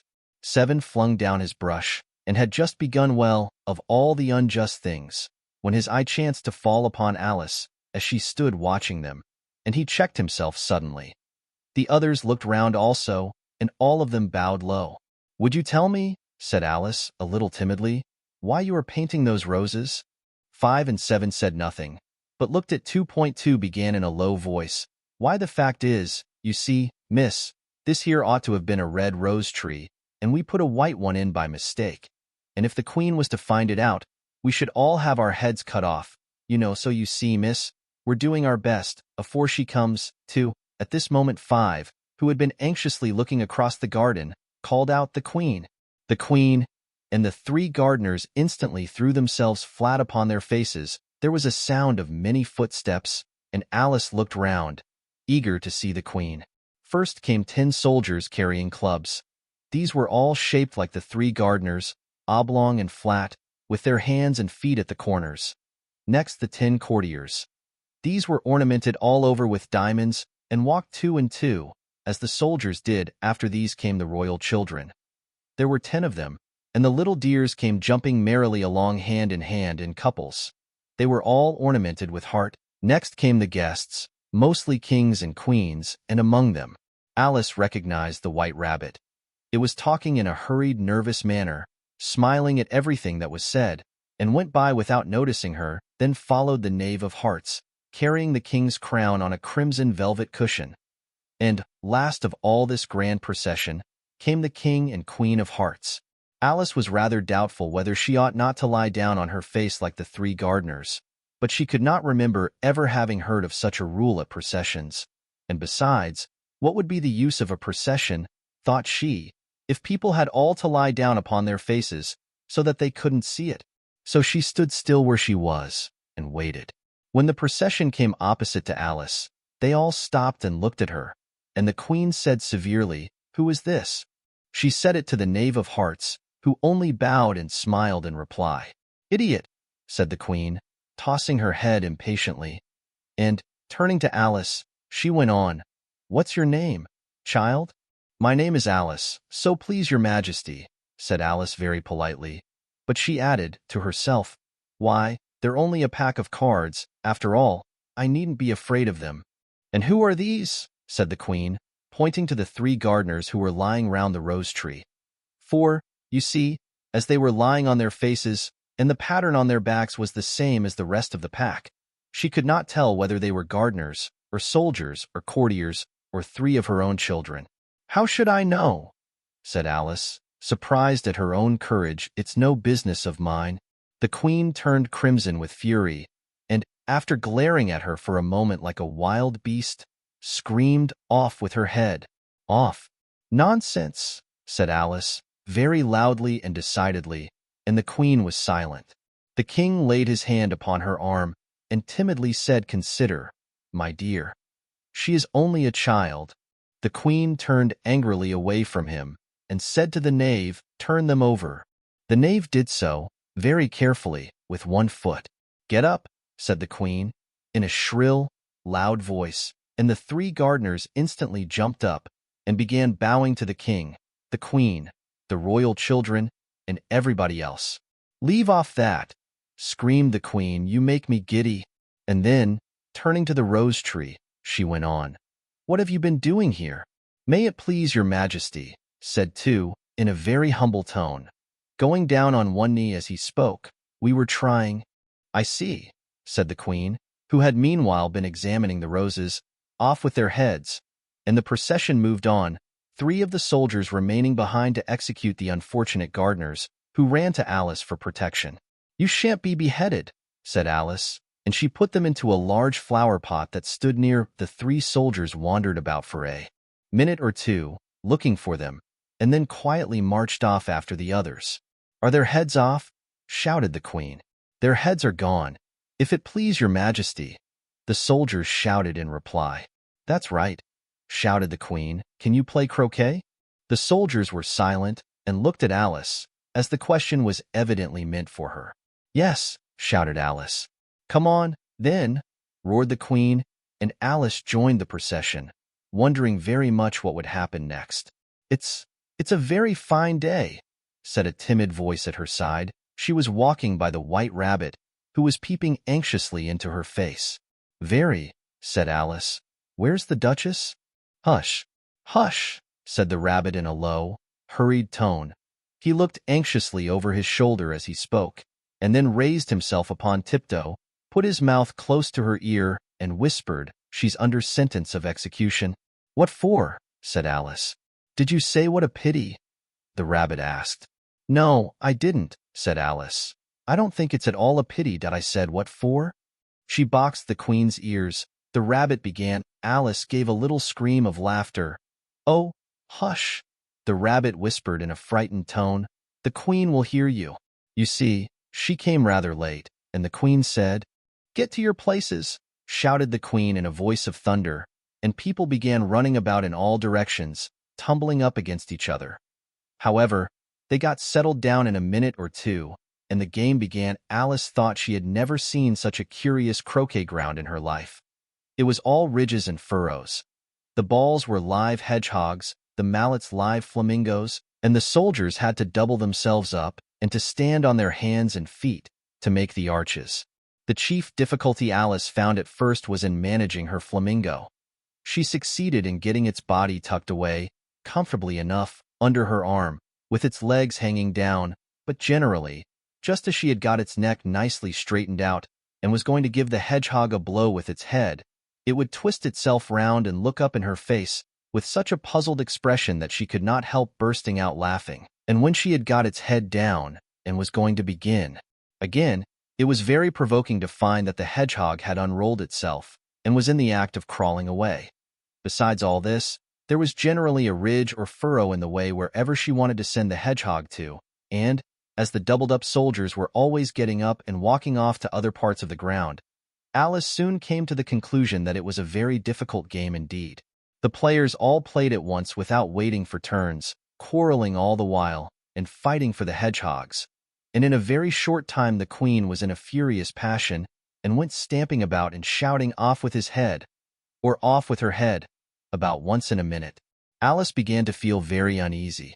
To be sure, she had not as yet had any dispute with the queen, but she knew that it might happen any minute, and then, thought she, what would become of me? They're dreadfully fond of beheading people here. The great wonder is that there's anyone left alive. She was looking about for some way of escape, and wondering whether she could get away without being seen, when she noticed a curious appearance in the air. It puzzled her very much at first, but, after watching it a minute or two, she made it out to be a grin, and she said to herself, It's the Cheshire Cat. Now I shall have somebody to talk to. How are you getting on? Said the cat, as soon as there was mouth enough for it to speak with. Alice waited till the eyes appeared, and then nodded. It's no use speaking to it, she thought, till its ears have come, or at least one of them. In another minute the whole head appeared, and then Alice put down her flamingo, and began an account of the game. Feeling very glad she had someone to listen to her, the cat seemed to think that there was enough of it now in sight, and no more of it appeared. I don't think they play at all fairly, Alice began, in rather a complaining tone, and they all quarrel so dreadfully one can't hear oneself speak, and they don't seem to have any rules in particular. At least, if there are, nobody attends to them. And you've no idea how confusing it is all the things being alive. For instance, there's the arch I've got to go through next walking about at the other end of the ground, and I should have croqueted the queen's hedgehog just now, only it ran away. When it saw mine coming, "How do you like the Queen?" said the cat in a low voice. "Not at all," said Alice. "She's so extremely." Just then she noticed that the Queen was close behind her, listening. So she went on, "Likely to win, that it's hardly worthwhile finishing the game." The Queen smiled and passed on. "Who are you talking to?" said the King, going up to Alice and looking at the cat's head with great curiosity. "It's a friend of mine, a Cheshire cat," said Alice. "Allow me to introduce it." "I don't like the look of it at all," said the King. "However, it may kiss my hand if it likes." "I'd rather not," the cat remarked. "Don't be impertinent," said the King, "and don't look at me like that." He got behind Alice as he spoke. "A cat may look at a king," said Alice. "I've read that in some book, but I don't remember where." "Well, it must be removed," said the King very decidedly, and he called the Queen, who was passing at the moment, "My dear, I wish you would have this cat removed." The Queen had only one way of settling all difficulties, great or small. "Off with his head," she said, without even looking round. "I'll fetch the executioner myself," said the King eagerly, and he hurried off. Alice thought she might as well go back and see how the game was going on, as she heard the Queen's voice in the distance. Screaming with passion, she had already heard her sentence 3 of the players to be executed for having missed their turns, and she did not like the look of things at all, as the game was in such confusion that she never knew whether it was her turn or not, so she went in search of her hedgehog. The hedgehog was engaged in a fight with another hedgehog, which seemed to Alice an excellent opportunity for croqueting one of them with the other. The only difficulty was that her flamingo was gone across to the other side of the garden, where Alice could see it trying in a helpless sort of way to fly up into a tree. By the time she had caught the flamingo and brought it back, the fight was over, and both the hedgehogs were out of sight. "But it doesn't matter much," thought Alice, "as all the arches are gone from this side of the ground." So she tucked it away under her arm, that it might not escape again, and went back for a little more conversation with her friend. When she got back to the Cheshire Cat, she was surprised to find quite a large crowd collected round it. There was a dispute going on between the executioner, the King, and the Queen, who were all talking at once, while all the rest were quite silent and looked very uncomfortable. The moment Alice appeared, she was appealed to by all 3 to settle the question, and they repeated their arguments to her, though, as they all spoke at once, she found it very hard indeed to make out exactly what they said. The executioner's argument was that you couldn't cut off a head unless there was a body to cut it off from, that he had never had to do such a thing before, and he wasn't going to begin at his time of life. The King's argument was that anything that had a head could be beheaded, and that you weren't to talk nonsense. The Queen's argument was that if something wasn't done about it in less than no time, she'd have everybody executed, all round. It was this last remark that had made the whole party look so grave and anxious. Alice could think of nothing else to say but, "It belongs to the Duchess. You'd better ask her about it. She's in prison," the Queen said to the executioner. "Fetch her here." And the executioner went off like an arrow. The cat's head began fading away the moment he was gone, and by the time he had come back with the Duchess, it had entirely disappeared. So the King and the executioner ran wildly up and down looking for it, while the rest of the party went back to the game. Chapter 9. The Mock Turtle's Story. "You can't think how glad I am to see you again, you dear old thing," said the Duchess, as she tucked her arm affectionately into Alice's, and they walked off together. Alice was very glad to find her in such a pleasant temper, and thought to herself that perhaps it was only the pepper that had made her so savage when they met in the kitchen. "When I'm a duchess," she said to herself, not in a very hopeful tone though, "I won't have any pepper in my kitchen at all. Soup does very well without. Maybe it's always pepper that makes people hot-tempered," she went on, very much pleased at having found out a new kind of rule, and vinegar that makes them sour, and chamomile that makes them bitter, and barley sugar and such things that make children sweet-tempered. I only wish people knew that. Then they wouldn't be so stingy about it, you know. She had quite forgotten the Duchess by this time, and was a little startled when she heard her voice close to her ear. "You're thinking about something, my dear, and that makes you forget to talk. I can't tell you just now what the moral of that is, but I shall remember it in a bit." "Perhaps it hasn't one," Alice ventured to remark. "Tut, tut, child," said the Duchess, "everything's got a moral, if only you can find it." and she squeezed herself up closer to Alice's side as she spoke. Alice did not much like keeping so close to her. First, because the Duchess was very ugly, and secondly, because she was exactly the right height to rest her chin upon Alice's shoulder, and it was an uncomfortably sharp chin. However, she did not like to be rude, so she bore it as well as she could. "The game's going on rather better now," she said, by way of keeping up the conversation a little. "'Tis so," said the Duchess, "and the moral of that is, oh, 'tis love, that makes the world go round." Somebody said. Alice whispered, "That it's done by everybody minding their own business." "Ah, well, it means much the same thing," said the Duchess, digging her sharp little chin into Alice's shoulder as she added, "and the moral of that is, take care of the sense, and the sounds will take care of themselves." How fond she is of finding morals in things. Alice thought to herself. "I dare say you're wondering why I don't put my arm round your waist," the Duchess said after a pause. "The reason is that I'm doubtful about the temper of your flamingo. Shall I try the experiment?" "He might bite," Alice cautiously replied, not feeling at all anxious to have the experiment tried. "Very true," said the Duchess. "Flamingos and mustard both bite, and the moral of that is, birds of a feather flock together." "Only mustard isn't a bird," Alice remarked. "Right as usual," said the Duchess. "What a clear way you have of putting things." "It's a mineral, I think," said Alice. "Of course it is," said the Duchess, who seemed ready to agree to everything that Alice said. "There's a large mustard mine near here, and the moral of that is, the more there is of mine, the less there is of yours." "Oh, I know," exclaimed Alice, who had not attended to this last remark. "It's a vegetable. It doesn't look like one, but it is." "I quite agree with you," said the Duchess. "And the moral of that is, be what you would seem to be. Or if you'd like it put more simply, never imagine yourself not to be otherwise than what it might appear to others that what you were or might have been was not otherwise than what you had been would have appeared to them to be otherwise." "I think I should understand that better," Alice said very politely, "if I had it written down. But I can't quite follow it as you say it." "That's nothing to what I could say if I chose," the Duchess replied, in a pleased tone. "Pray don't trouble yourself to say it any longer than that," said Alice. "Oh, don't talk about trouble," said the Duchess. "I make you a present of everything I've said as yet." "A cheap sort of present," thought Alice. "I'm glad they don't give birthday presents like that." But she did not venture to say it out loud. "Thinking again?" the Duchess asked, with another dig of her sharp little chin. "I've a right to think," said Alice sharply, for she was beginning to feel a little worried.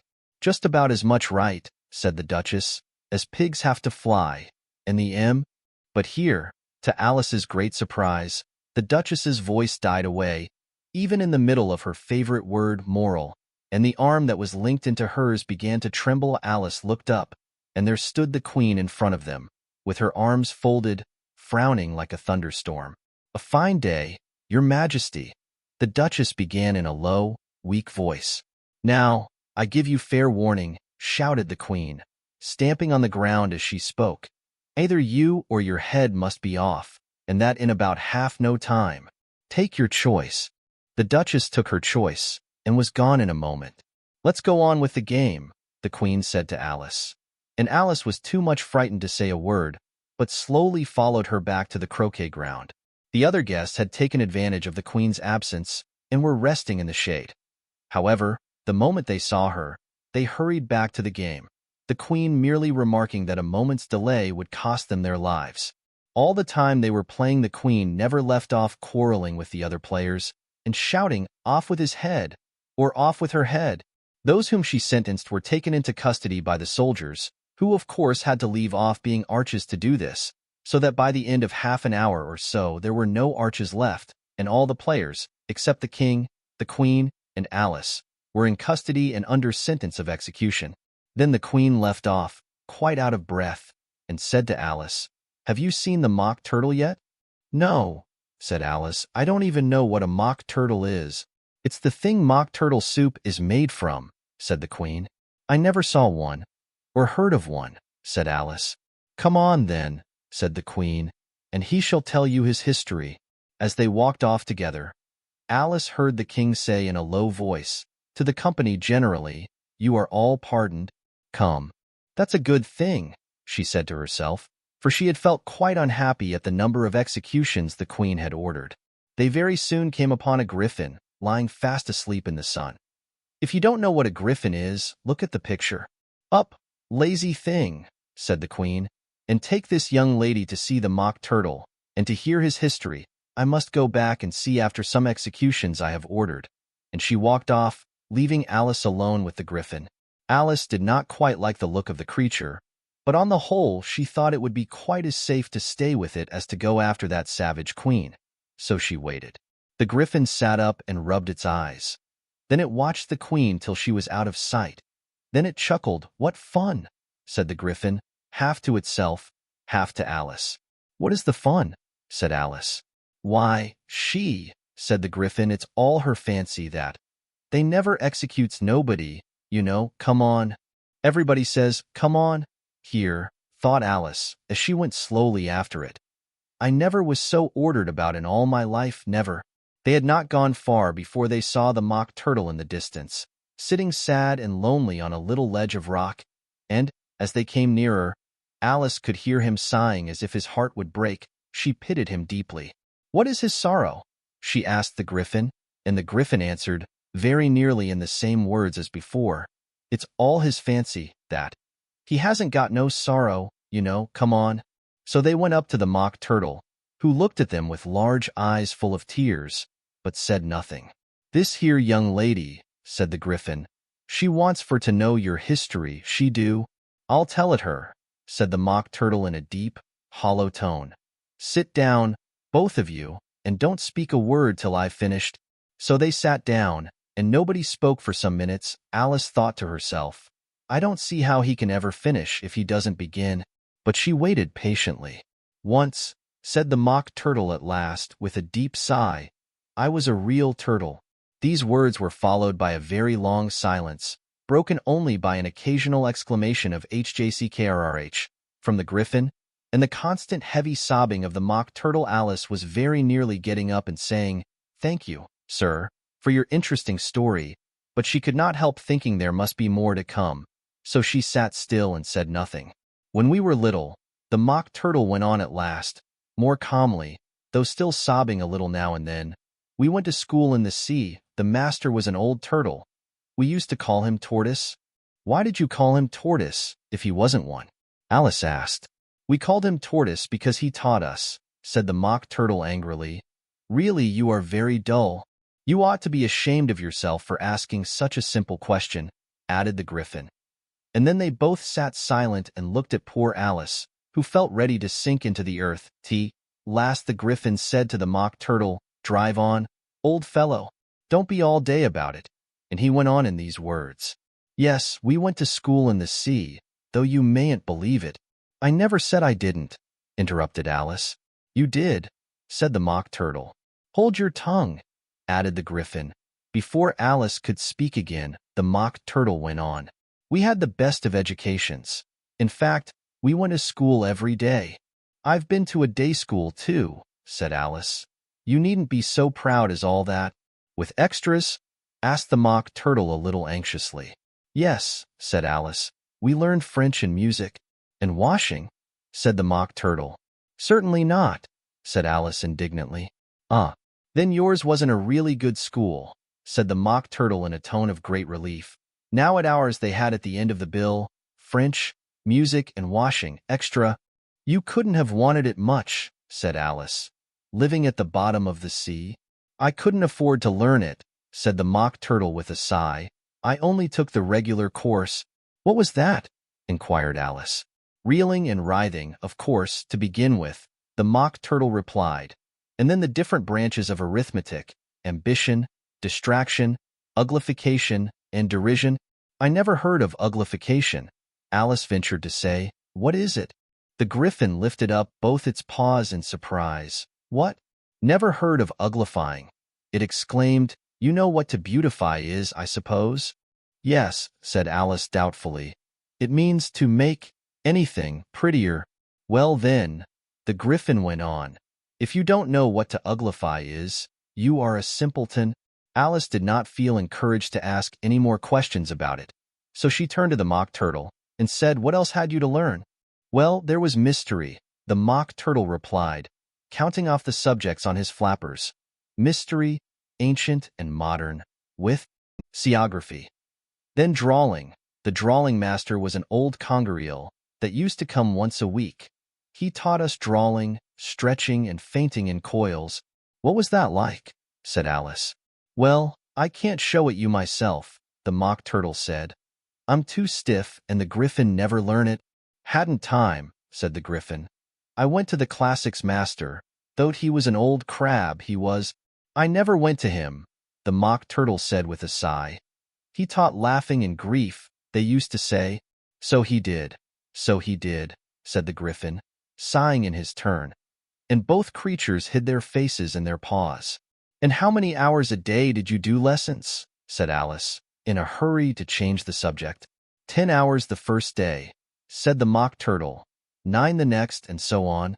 "What a curious plan!" exclaimed Alice. "That's the reason they're called lessons," the Griffin remarked. "Because they lesson from day to day." This was quite a new idea to Alice, and she thought it over a little before she made her next remark. "Then the 11th day must have been a holiday?" "Of course it was," said the Mock Turtle. "And how did you manage on the 12th?" Alice went on eagerly. "That's enough about lessons," the Griffin interrupted in a very decided tone. "Tell her something about the games now." Chapter 10. The Lobster Quadrille. The Mock Turtle sighed deeply and drew the back of one flapper across his eyes. He looked at Alice and tried to speak, but for a minute or two sobs choked his voice, "Same as if he had a bone in his throat," said the Griffin. "And it set to work shaking him and punching him in the back." At last the Mock Turtle recovered his voice, and, with tears running down his cheeks, he went on again. "You may not have lived much under the sea." "I haven't," said Alice. "And perhaps you were never even introduced to a lobster." Alice began to say, "I once tasted," but checked herself hastily and said, "No, never." "So you can have no idea what a delightful thing a lobster quadrille is?" "No, indeed," said Alice. "What sort of a dance is it?" "Why," said the Griffin, "you first form into a line along the seashore." "2 lines," cried the Mock Turtle, "seals, turtles, salmon, and so on. Then, when you've cleared all the jellyfish out of the way—" "That generally takes some time," interrupted the Griffin. "You advance twice." "Each with a lobster as a partner," cried the Griffin. "Of course," the Mock Turtle said. "Advance twice, set to partners, change lobsters and retire in same order," continued the Griffin. "Then, you know," the Mock Turtle went on, "you throw the lobsters," shouted the Griffin, with a bound into the air, "as far out to sea as you can." "Swim after them," screamed the Griffin. "Turn a somersault in the sea," cried the Mock Turtle, capering wildly about. "Change lobsters again," yelled the Griffin at the top of its voice. "Back to land again, and that's all the first figure," said the Mock Turtle, suddenly dropping his voice. And the 2 creatures, who had been jumping about like mad things all this time, sat down again very sadly and quietly and looked at Alice. "It must be a very pretty dance," said Alice timidly. "Would you like to see a little of it?" said the Mock Turtle. "Very much indeed," said Alice. "Come, let's try the first figure," said the Mock Turtle to the Griffin. "We can do without lobsters, you know, which shall sing." "Oh, you sing," said the Griffin. "I've forgotten the words." So they began solemnly dancing round and round Alice, every now and then treading on her toes when they passed too close, and waving their forepaws to mark the time, while the Mock Turtle sang this, very slowly and sadly. "Will you walk a little faster?" said a whiting to a snail. "There's a porpoise close behind us, and he's treading on my tail. See how eagerly the lobsters and the turtles all advance. They are waiting on the shingle. Will you come and join the dance? Will you? Won't you? Will you? Won't you? Will you join the dance? Will you? Won't you? Will you? Won't you? Won't you join the dance?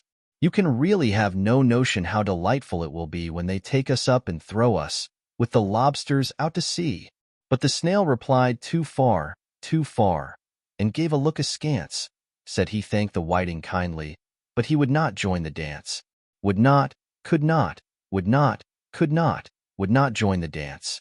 Would not, could not, would not, could not join the dance. What matters it how far we go? His scaly friend replied. There is another shore, upon the other side. The further off from England the nearer is to France. Then turn not pale, beloved snail, but come and join the dance. Will you? Won't you? Will you? Won't you? Will you join the dance? Will you? Won't you? Will you? Won't you? Won't you join the dance? Thank you. It's a very interesting dance to watch, said Alice, feeling very glad that it was over at last. And I do so like that curious song about the whiting. Oh, as to the whiting, said the Mock Turtle. You've seen them, of course? Yes, said Alice. I've often seen them at Din. She checked herself hastily. I don't know where Din may be, said the Mock Turtle. But if you've seen them so often, of course you know what they're like.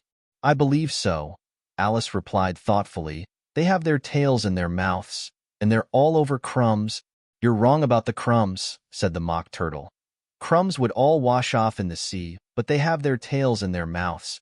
And the reason is, here the Mock Turtle yawned and shut his eyes. Tell her about the reason and all that, he said to the Griffin.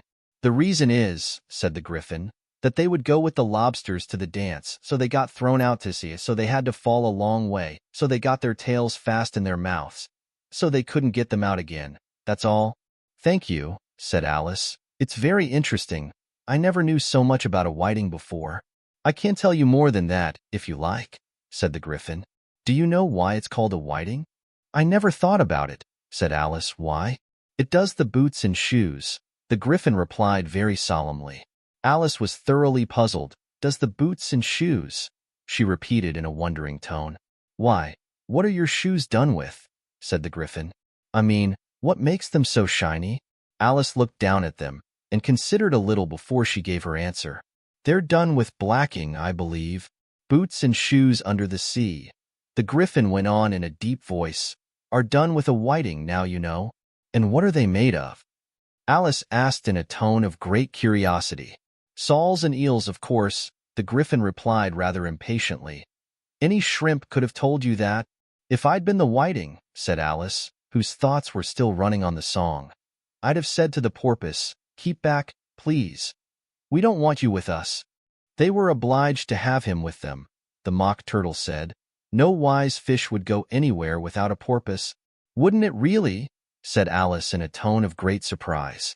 Of course not, said the Mock Turtle. Why, if a fish came to me and told me he was going a journey, I should say with what porpoise? Don't you mean purpose? Said Alice. I mean what I say, the Mock Turtle replied in an offended tone. And the Griffin added, come, let's hear some of your adventures. I could tell you my adventures, beginning from this morning, said Alice a little timidly. But it's no use going back to yesterday because I was a different person then. Explain all that, said the Mock Turtle. No, the adventures first, said the Griffin in an impatient tone. Explanations take such a dreadful time. So Alice began telling them her adventures from the time when she first saw the White Rabbit. She was a little nervous about it just at first. The two creatures got so close to her, one on each side, and opened their eyes and mouths so very wide. But she gained courage as she went on. Her listeners were perfectly quiet till she got to the part about her repeating, you are old, Father William, to the caterpillar, and the words all coming different. And then the Mock Turtle drew a long breath and said, that's very curious. It's all about as curious as it can be, said the Griffin.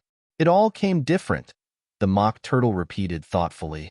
I should like to hear her try and repeat something now. Tell her to begin.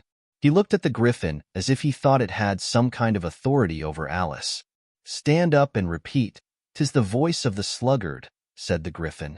How the creatures order one about and make one repeat lessons, thought Alice. I might as well be at school at once. However, she got up and began to repeat it. But her head was so full of the lobster quadrille that she hardly knew what she was saying, and the words came very queer indeed. 'Tis the voice of the lobster. I heard him declare, you have baked me too brown, I must sugar my hair.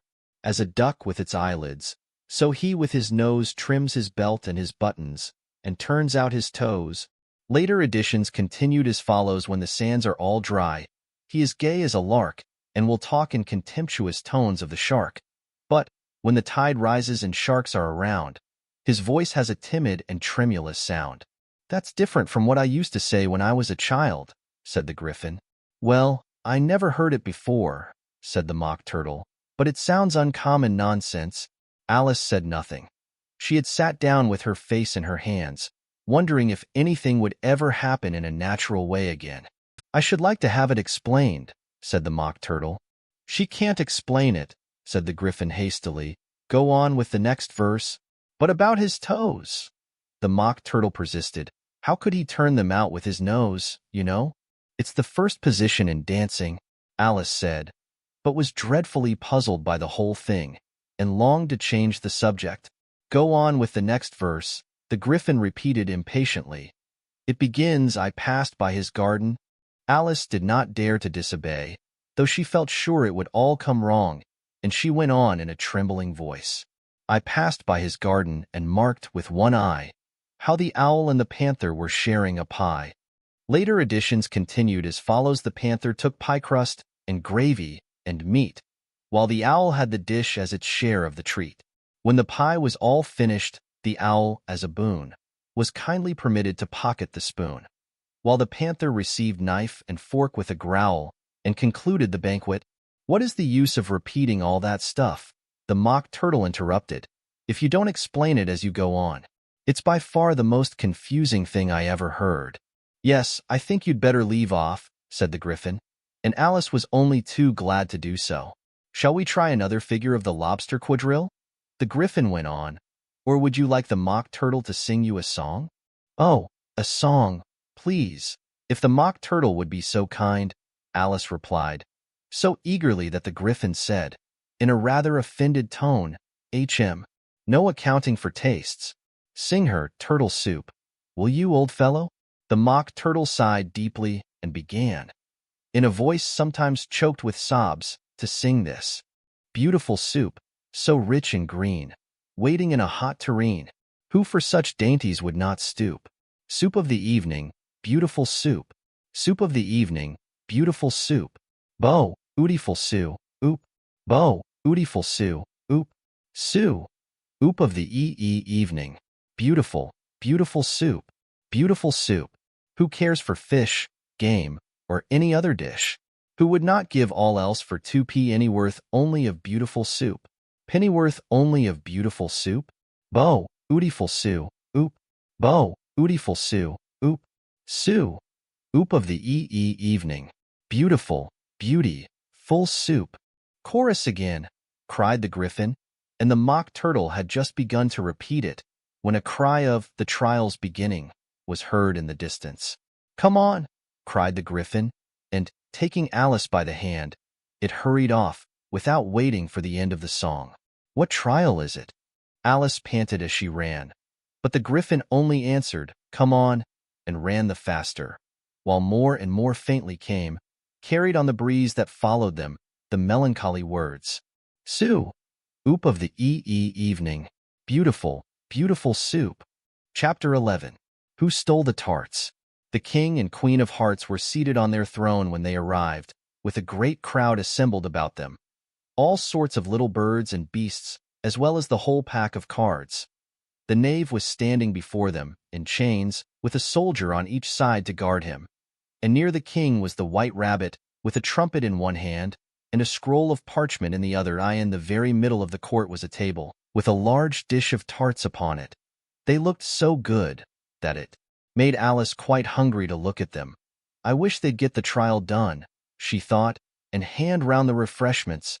But there seemed to be no chance of this, so she began looking at everything about her to pass away the time.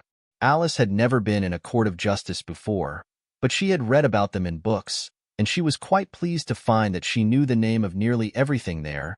"That's the judge," she said to herself, because of his great wig. The judge, by the way, was the king, and as he wore his crown over the wig, look at the frontispiece if you want to see how he did it, he did not look at all comfortable, and it was certainly not becoming. "And that's the jury box," thought Alice, "and those 12 creatures." She was obliged to say creatures, you see, because some of them were animals and some were birds. "I suppose they are the jurors." She said this last word 2 or 3 times over to herself, being rather proud of it. For she thought, and rightly too, that very few little girls of her age knew the meaning of it at all. However, jurymen would have done just as well. The 12 jurors were all writing very busily on slates. What are they doing? Alice whispered to the Griffin. They can't have anything to put down yet, before the trial's begun. They're putting down their names, the Griffin whispered in reply, for fear they should forget them before the end of the trial. Stupid things, Alice began in a loud, indignant voice, but she stopped hastily, for the White Rabbit cried out, "Silence in the court!" And the king put on his spectacles and looked anxiously round, to make out who was talking.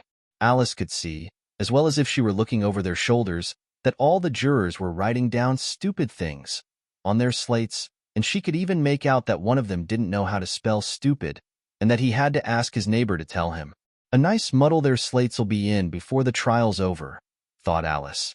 One of the jurors had a pencil that squeaked. This, of course, Alice could not stand, and she went round the court and got behind him, and very soon found an opportunity of taking it away. She did it so quickly that the poor little juror, it was Bill, the lizard, could not make out at all what had become of it.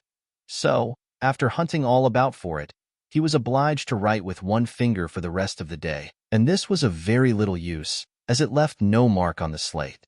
"Harold, read the accusation," said the king. On this the White Rabbit blew 3 blasts on the trumpet, and then unrolled the parchment scroll and read as follows. "The Queen of Hearts, she made some tarts, all on a summer day. The Knave of Hearts, he stole those tarts, and took them quite away. Consider your verdict," the king said to the jury. "Not yet, not yet," the rabbit hastily interrupted. "There's a great deal to come before that. Call the first witness," said the king. And the White Rabbit blew 3 blasts on the trumpet and called out, "First witness." The first witness was the Hatter. He came in with a teacup in one hand and a piece of bread and butter in the other. "I beg pardon, Your Majesty," he began, "for bringing these in. But I hadn't quite finished my tea when I was sent for." "You ought to have finished," said the king. "When did you begin?" The Hatter looked at the March Hare, who had followed him into the court, arm in arm with the Dormouse. 14th of March, I think it was, he said. 15th, said the March Hare. 16th, added the Dormouse.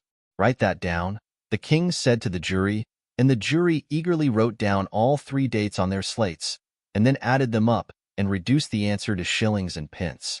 "Take off your hat," the king said to the Hatter. "It isn't mine," said the Hatter. "Stolen," the king exclaimed, turning to the jury, who instantly made a memorandum of the fact. "I keep them to sell," the Hatter added as an explanation. "I've none of my own, I'm a Hatter." Here the queen put on her spectacles and began staring at the Hatter, who turned pale and fidgeted. "Give your evidence," said the king, "and don't be nervous, or I'll have you executed on the spot." This did not seem to encourage the witness at all.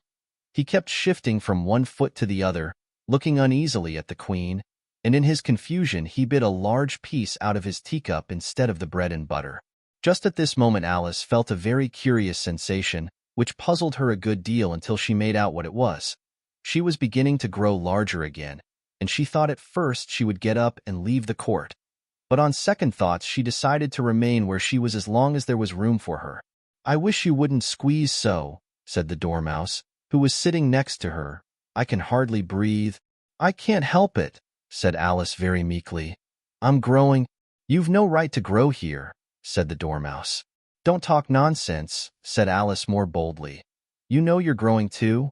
"Yes, but I grow at a reasonable pace," said the Dormouse.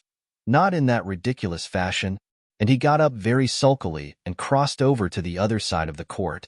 All this time the queen had never left off staring at the Hatter, and, just as the Dormouse crossed the court, she said to one of the officers of the court, "Bring me the list of the singers in the last concert," on which the wretched Hatter trembled so that he shook both his shoes off. "Give your evidence," the king repeated angrily, "or I'll have you executed, whether you're nervous or not." "I'm a poor man, Your Majesty," the Hatter began, in a trembling voice, "and I hadn't begun my tea. Not above a week or so, and what with the bread and butter getting so thin, and the twinkling of the tea, The twinkling of the what? Said the king. It began with the T, the Hatter replied. Of course twinkling begins with a T, said the king sharply. Do you take me for a dunce? Go on. I'm a poor man, the Hatter went on, and most things twinkled after that. Only the March Hare said, I didn't. The March Hare interrupted in a great hurry. You did, said the Hatter. I deny it, said the March Hare. He denies it, said the king. Leave out that part. Well, at any rate, the Dormouse said, the Hatter went on, looking anxiously round to see if he would deny it too. But the Dormouse denied nothing, being fast asleep. After that, continued the Hatter, I cut some more bread. But what did the Dormouse say? One of the jury asked. That I can't remember, said the Hatter. You must remember, remarked the king, or I'll have you executed. The miserable Hatter dropped his teacup and bread and butter, and went down on one knee. I'm a poor man, your majesty, he began. You're a very poor speaker, said the king. Here one of the guinea pigs cheered, and was immediately suppressed by the officers of the court. As that is rather a hard word, I will just explain to you how it was done. They had a large canvas bag, which tied up at the mouth with strings. Into this they slipped the guinea pig, head first, and then sat upon it. I'm glad I've seen that done, thought Alice. I've so often read in the newspapers, at the end of trials, there was some attempts at applause, which was immediately suppressed by the officers of the court, and I never understood what it meant till now. If that's all you know about it, you may stand down, continued the king. I can't go no lower, said the Hatter. I'm on the floor as it is. Then you may sit down, the king replied. Here the other guinea pig cheered, and was suppressed. Come, that finished the guinea pigs, thought Alice. Now we shall get on better. I'd rather finish my tea, said the Hatter, with an anxious look at the queen, who was reading the list of singers. You may go, said the king, and the Hatter hurriedly left the court, without even waiting to put his shoes on. And just take his head off outside, the queen added to one of the officers. But the Hatter was out of sight before the officer could get to the door. Call the next witness, said the king. The next witness was the Duchess's cook. She carried the pepper box in her hand, and Alice guessed who it was, even before she got into the court, by the way the people near the door began sneezing all at once. Give your evidence, said the king. Shan't, said the cook.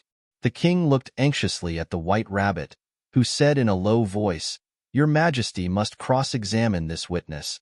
Well, if I must, I must, the king said, with a melancholy air, and, after folding his arms and frowning at the cook till his eyes were nearly out of sight, he said in a deep voice, What are tarts made of? Pepper, mostly, said the cook. Treacle, said a sleepy voice behind her. Collar that dormouse, the queen shrieked out, behead that dormouse. Turn that dormouse out of court. Suppress him. Pinch him. Off with his whiskers. For some minutes the whole court was in confusion, getting the dormouse turned out, and by the time they had settled down again, the cook had disappeared. Never mind, said the king, with an air of great relief. Call the next witness. And he added in an undertone to the queen, Really, my dear, you must cross-examine the next witness. It quite makes my forehead ache. Alice watched the White Rabbit as he fumbled over the list, feeling very curious to see what the next witness would be like. For they haven't got much evidence yet, she said to herself. Imagine her surprise when the White Rabbit read out, at the top of his shrill little voice, the name Alice. Chapter 12. Alice's Evidence. Here, cried Alice, quite forgetting in the flurry of the moment how large she had grown in the last few minutes, and she jumped up in such a hurry that she tipped over the jury box with the edge of her skirt, upsetting all the jurymen onto the heads of the crowd below, and there they lay sprawling about, reminding her very much of a globe of goldfish she had accidentally upset the week before. Oh, I beg your pardon, she exclaimed in a tone of great dismay, and began picking them up again as quickly as she could, for the accident of the goldfish kept running in her head, and she had a vague sort of idea that they must be collected at once and put back into the jury box, or they would die. The trial cannot proceed, said the king in a very grave voice, until all the jurymen are back in their proper places. All, he repeated with great emphasis, looking hard at Alice as he said so. Alice looked at the jury box and saw that, in her haste, she had put the lizard in head downwards, and the poor little thing was waving its tail about in a melancholy way. Being quite unable to move, she soon got it out again and put it right. Not that it signifies much, she said to herself. I should think it would be quite as much use in the trial one way up as the other. As soon as the jury had a little recovered from the shock of being upset, and their slates and pencils had been found and handed back to them, they set to work very diligently to write out a history of the accident, all except the lizard, who seemed too much overcome to do anything but sit with its mouth open, gazing up into the roof of the court. "What do you know about this business?" the king said to Alice. "Nothing," said Alice. "Nothing whatever," persisted the king. "Nothing whatever," said Alice. "That's very important," the king said, turning to the jury. They were just beginning to write this down on their slates, when the White Rabbit interrupted. "Unimportant, Your Majesty means, of course," he said in a very respectful tone, but frowning and making faces at him as he spoke. "Unimportant, of course, I meant," the king hastily said, and went on to himself in an undertone. "Important, unimportant, unimportant, important," as if he were trying which word sounded best. Some of the jury wrote it down important, and some unimportant. Alice could see this, as she was near enough to look over their slates. But it doesn't matter a bit, she thought to herself. At this moment the king, who had been for some time busily writing in his notebook, cackled out silence, and read out from his book, Rule 42, all persons more than a mile high to leave the court. Everybody looked at Alice. "I'm not a mile high," said Alice. "You are," said the king. "Nearly 2 miles high," added the queen. "Well, I shan't go, at any rate," said Alice. "Besides, that's not a regular rule. You invented it just now." "It's the oldest rule in the book," said the king. "Then it ought to be number 1, said Alice. The king turned pale and shut his notebook hastily. "Consider your verdict," he said to the jury, in a low, trembling voice. "There's more evidence to come yet, please your majesty," said the White Rabbit, jumping up in a great hurry. "This paper has just been picked up." "What's in it?" said the queen. "I haven't opened it yet," said the White Rabbit, "but it seems to be a letter, written by the prisoner to somebody." "It must have been that," said the king, "unless it was written to nobody, which isn't usual, you know." "Who is it directed to?" said one of the jurymen. "It isn't directed at all," said the White Rabbit. "In fact, there's nothing written on the outside." He unfolded the paper as he spoke, and added, "It isn't a letter, after all. It's a set of verses." "Are they in the prisoner's handwriting?" asked another of the jurymen. "No, they're not," said the White Rabbit, "and that's the queerest thing about it." The jury all looked puzzled. "He must have imitated somebody else's hand," said the king. The jury all brightened up again.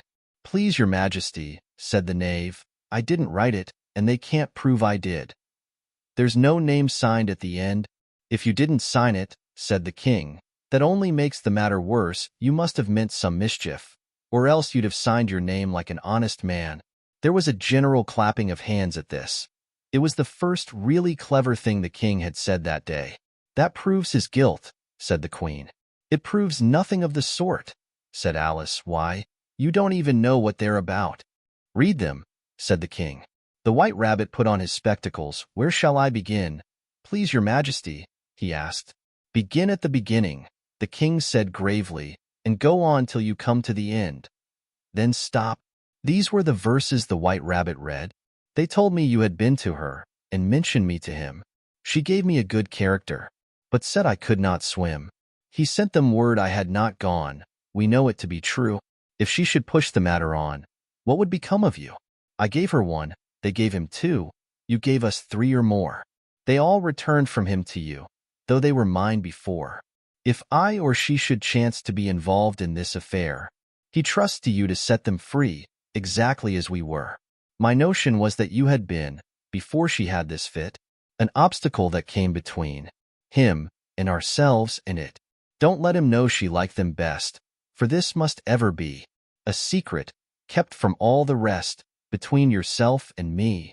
That's the most important piece of evidence we've heard yet," said the king, rubbing his hands.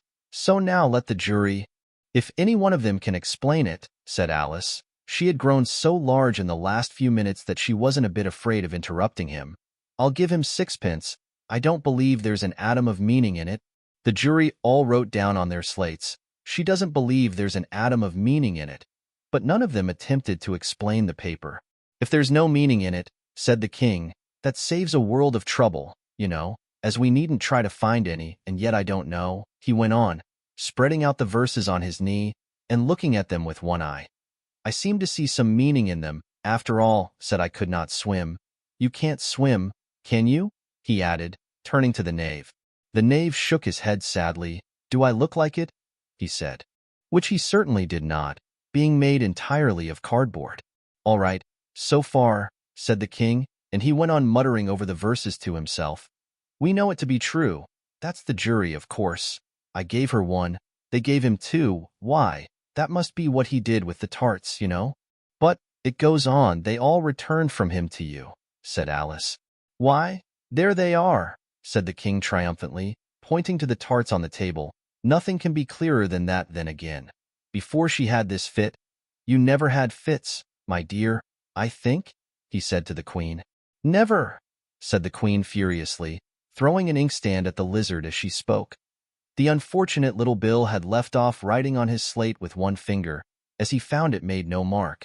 But he now hastily began again, using the ink that was trickling down his face, as long as it lasted. "Then the words don't fit you," said the king. Looking round the court with a smile, there was a dead silence. "It's a pun," the king added in an offended tone, and everybody laughed. "Let the jury consider their verdict," the king said, for about the 20th time that day. "No, no," said the queen, "sentence first, verdict afterwards." "Stuff and nonsense," said Alice loudly. "The idea of having the sentence first." "Hold your tongue," said the queen, turning purple. "I won't," said Alice. "Off with her head," the queen shouted at the top of her voice. Nobody moved. "Who cares for you?"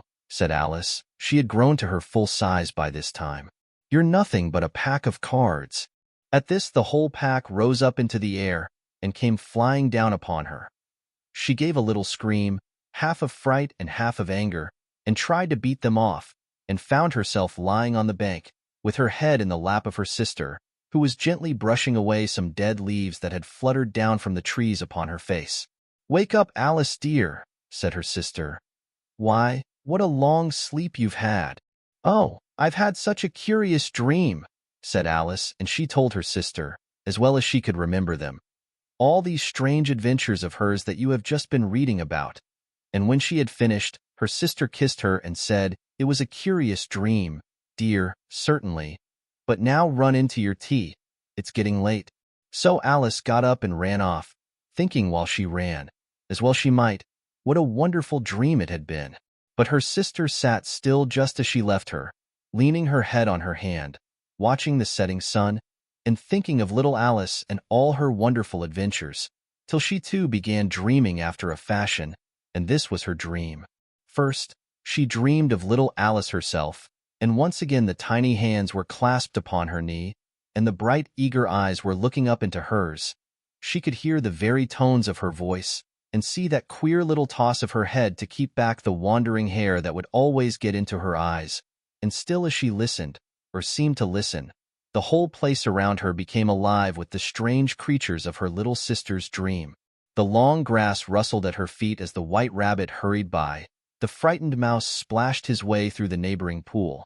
She could hear the rattle of the teacups as the March Hare and his friends shared their never-ending meal, and the shrill voice of the queen ordering off her unfortunate guests to execution. Once more the pig baby was sneezing on the duchess's knee, while plates and dishes crashed around it. Once more the shriek of the griffin, the squeaking of the lizard's sleigh, pencil, and the choking of the suppressed guinea pigs filled the air, mixed up with the distant sobs of the miserable mock turtle. So she sat on, with closed eyes, and half believed herself in Wonderland, though she knew she had but to open them again, and all would change to dull reality. The grass would be only rustling in the wind, and the pool rippling to the waving of the reeds. The rattling teacups would change to tinkling sheep bells, and the queen's shrill cries to the voice of the shepherd boy, and the sneeze of the baby, the shriek of the griffin, and all the other queer noises, would change, she knew, to the confused clamor of the busy farmyard, while the lowing of the cattle in the distance would take the place of the mock turtle's heavy sobs. Lastly, she pictured to herself how this same little sister of hers would, in the aftertime, be herself a grown woman, and how she would keep, through all her riper years, the simple and loving heart of her childhood, and how she would gather about her other little children, and make their eyes bright and eager with many a strange tale, perhaps even with the dream of Wonderland of long ago, and how she would feel with all their simple sorrows, and find a pleasure in all their simple joys, remembering her own child life, and the happy summer days. The end. Lastly, she pictured to herself how this same little sister of hers would, in the aftertime, be herself a grown woman, and how she would keep, through all her riper years, the simple and loving heart of her childhood, and how she would gather about her other little children, and make their eyes bright and eager with many a strange tale, perhaps even with the dream of Wonderland of long ago, and how she would feel with all their simple sorrows, and find a pleasure in all their simple joys, remembering her own child life, and the happy summer days. The end. Prominently whenever any copy of a Project Gutenberg work, any work on which the phrase Project Gutenberg appears, or with which the phrase Project Gutenberg is associated, is accessed, displayed, performed, viewed, copied, or distributed. This ebook is for the use of anyone anywhere in the United States and most other parts of the world at no cost, and with almost no restrictions whatsoever. You may copy it, give it away, or reuse it under the terms of the Project Gutenberg license included with this ebook or online at www.gutenberg.org. If you are not located in the United States, you will have to check the laws of the country where you are located before using this ebook. 1.E.2. If an individual Project Gutenberg electronic work is derived from text not protected by U.S. copyright law, does not contain a notice indicating that it is posted with permission of the copyright holder, the work can be copied and distributed to anyone in the United States without paying any fees or charges. If you are redistributing or providing access to a work with the phrase Project Gutenberg associated with or appearing on the work, you must comply either with the requirements of paragraphs 1.E.1 through 1.E.7 or obtain permission for the use of the work and the Project Gutenberg trademark as set forth in paragraphs 1.E.8 or 1.E.9. 1.E.3. If an individual Project Gutenberg electronic work is posted with the permission of the copyright holder, your use and distribution must comply with both paragraphs 1.E.1 through 1.E.7 and any additional terms imposed by the copyright holder. Additional terms will be linked to the Project Gutenberg license for all works posted with the permission of the copyright holder found at the beginning of this work. 1.4. Do not unlink or detach or remove the full Project Gutenberg license terms from this work, or any files containing a part of this work or any other work associated with Project Gutenberg. 1.E.5.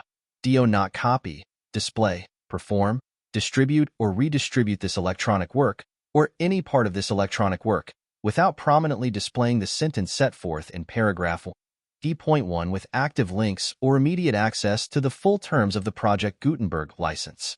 1.E.6. You may convert to and distribute this work in any binary, compressed, marked up, non-proprietary or proprietary form, including any word processing or hypertext form. However, if you provide access to or distribute copies of a Project Gutenberg work in a format other than plain vanilla ASCII, or other format used in the official version posted on the official Project Gutenberg website, www.gutenberg.org, you must, at no additional cost, fee, or expense to the user, provide a copy, a means of exporting a copy, or a means of obtaining a copy upon request, of the work in its original plain vanilla ASCII or other form. Any alternate format must include the full Project Gutenberg license as specified in paragraph 1.E.1.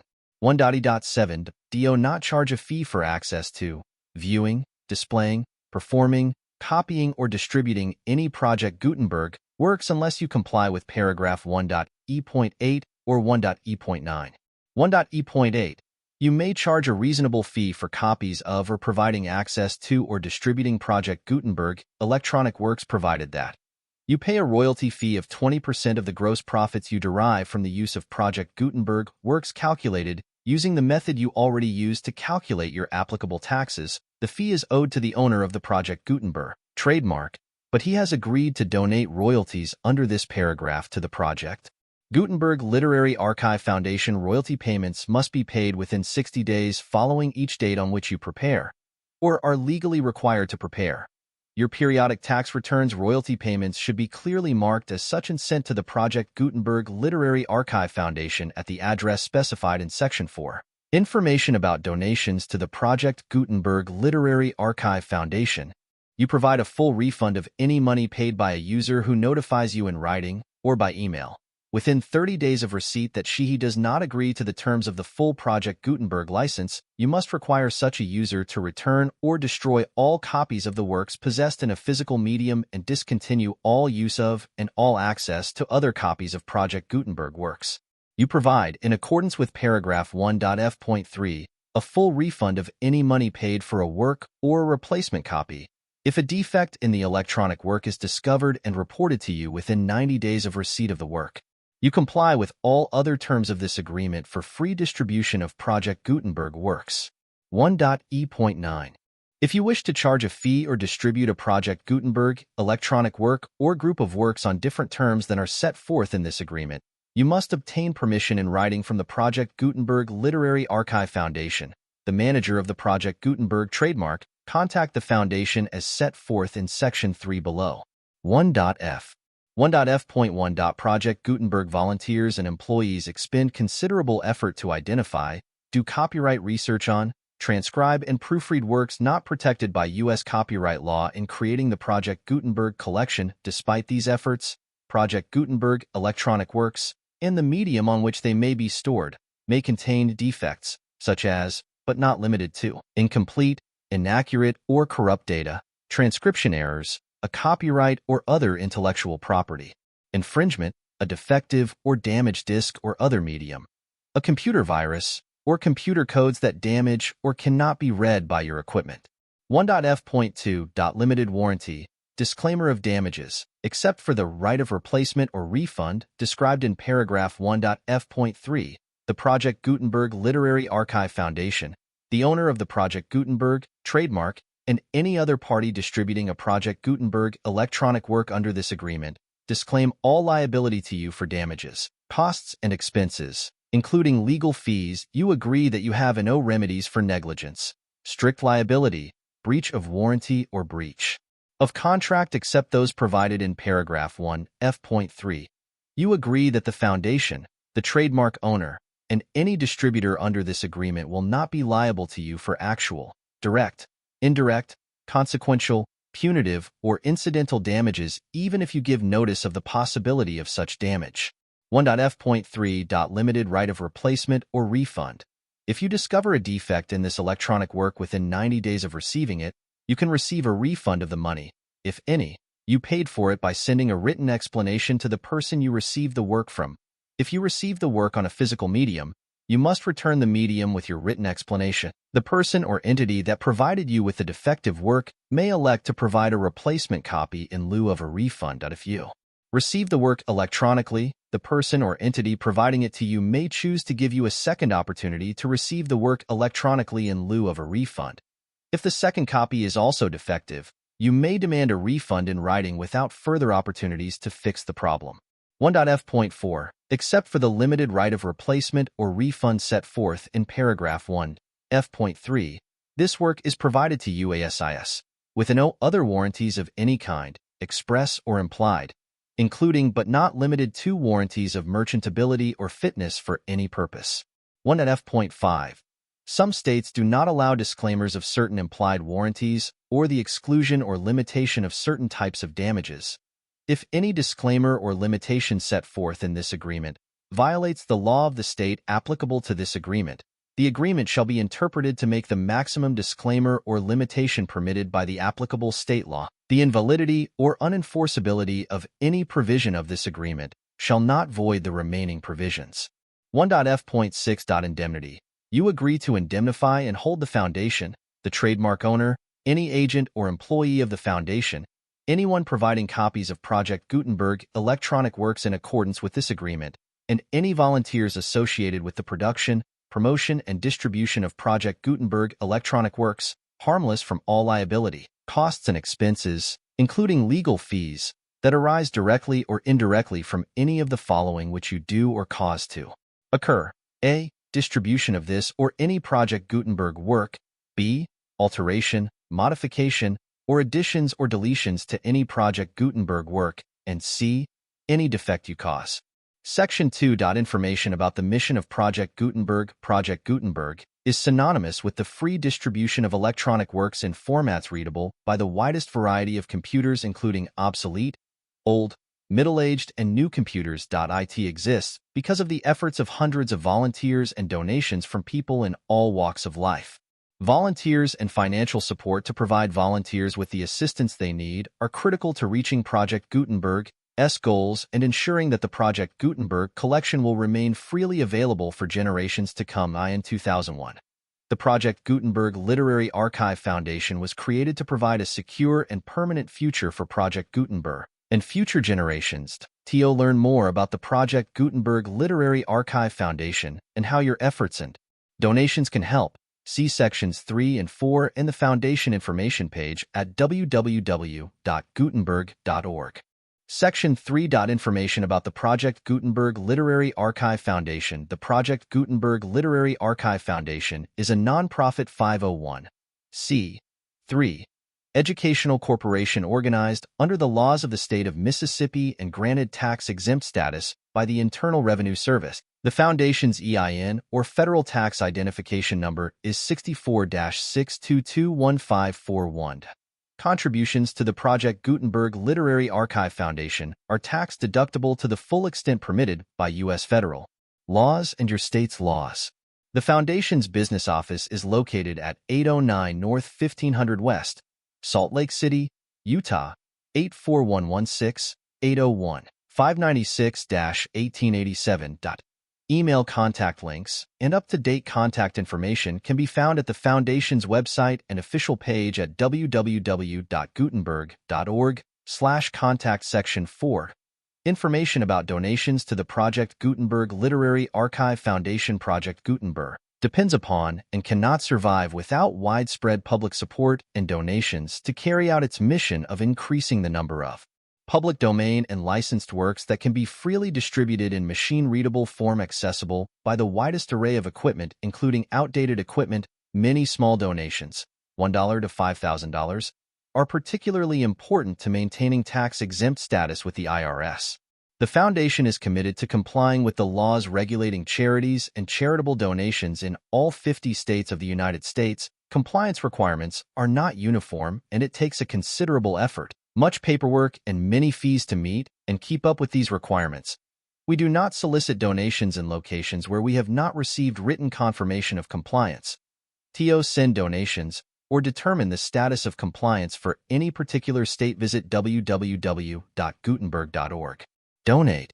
While we cannot and do not solicit contributions from states where we have not met the solicitation requirements, we know of no prohibition against accepting unsolicited donations from donors in such states who approach us with offers to donate. International donations are gratefully accepted, but we cannot make any statements concerning tax treatment of donations received from outside the United States. U.S. laws alone swamp our small staff. Please check the Project Gutenberg web pages for current donation methods and addresses. Donations are accepted in a number of other ways, including checks, online payments, and credit card donations. To donate, please visit www.gutenberg.org/donate. Section 5. General information about Project Gutenberg electronic works. Professor Michael S. Hart was the originator of the Project Gutenberg concept of a library of electronic works that could be freely shared with anyone. For 40 years, he produced and distributed Project Gutenberg ebooks with only a loose network of volunteer support. Project Gutenberg ebooks are often created from several printed editions, all of which are confirmed as not protected by copyright in the U.S. unless a copyright notice is included. Thus, we do not necessarily keep ebooks in compliance with any particular paper edition. Most people start at our website, which has the main PG search facility, www.gutenberg.org. This website includes information about Project Gutenberg, including how to make donations to the Project Gutenberg Literary Archive Foundation how to help produce our new ebooks, and how to subscribe to our email newsletter to hear about new ebooks. Alice's Adventures in Wonderland, the Millennium Fulcrum Edition 3.0 Contents Chapter I. Down the Rabbit Hole Chapter 2, The Pool of Tears Chapter 3, A Caucus Race and a Long Tail Chapter 4, The Rabbit Sends and a Little Bill Chapter V. Advice from a Caterpillar Chapter 6. Pig and Pepper Chapter 7, A Mad Tea Party Chapter 8, The Queen's Croquet Ground Chapter 9, The Mock Turtles Story Chapter X, The Lobster Quadrille Chapter 11, Who Stole the Tarts? Chapter 12. Alice's Evidence, the Full Project Gutenberg License.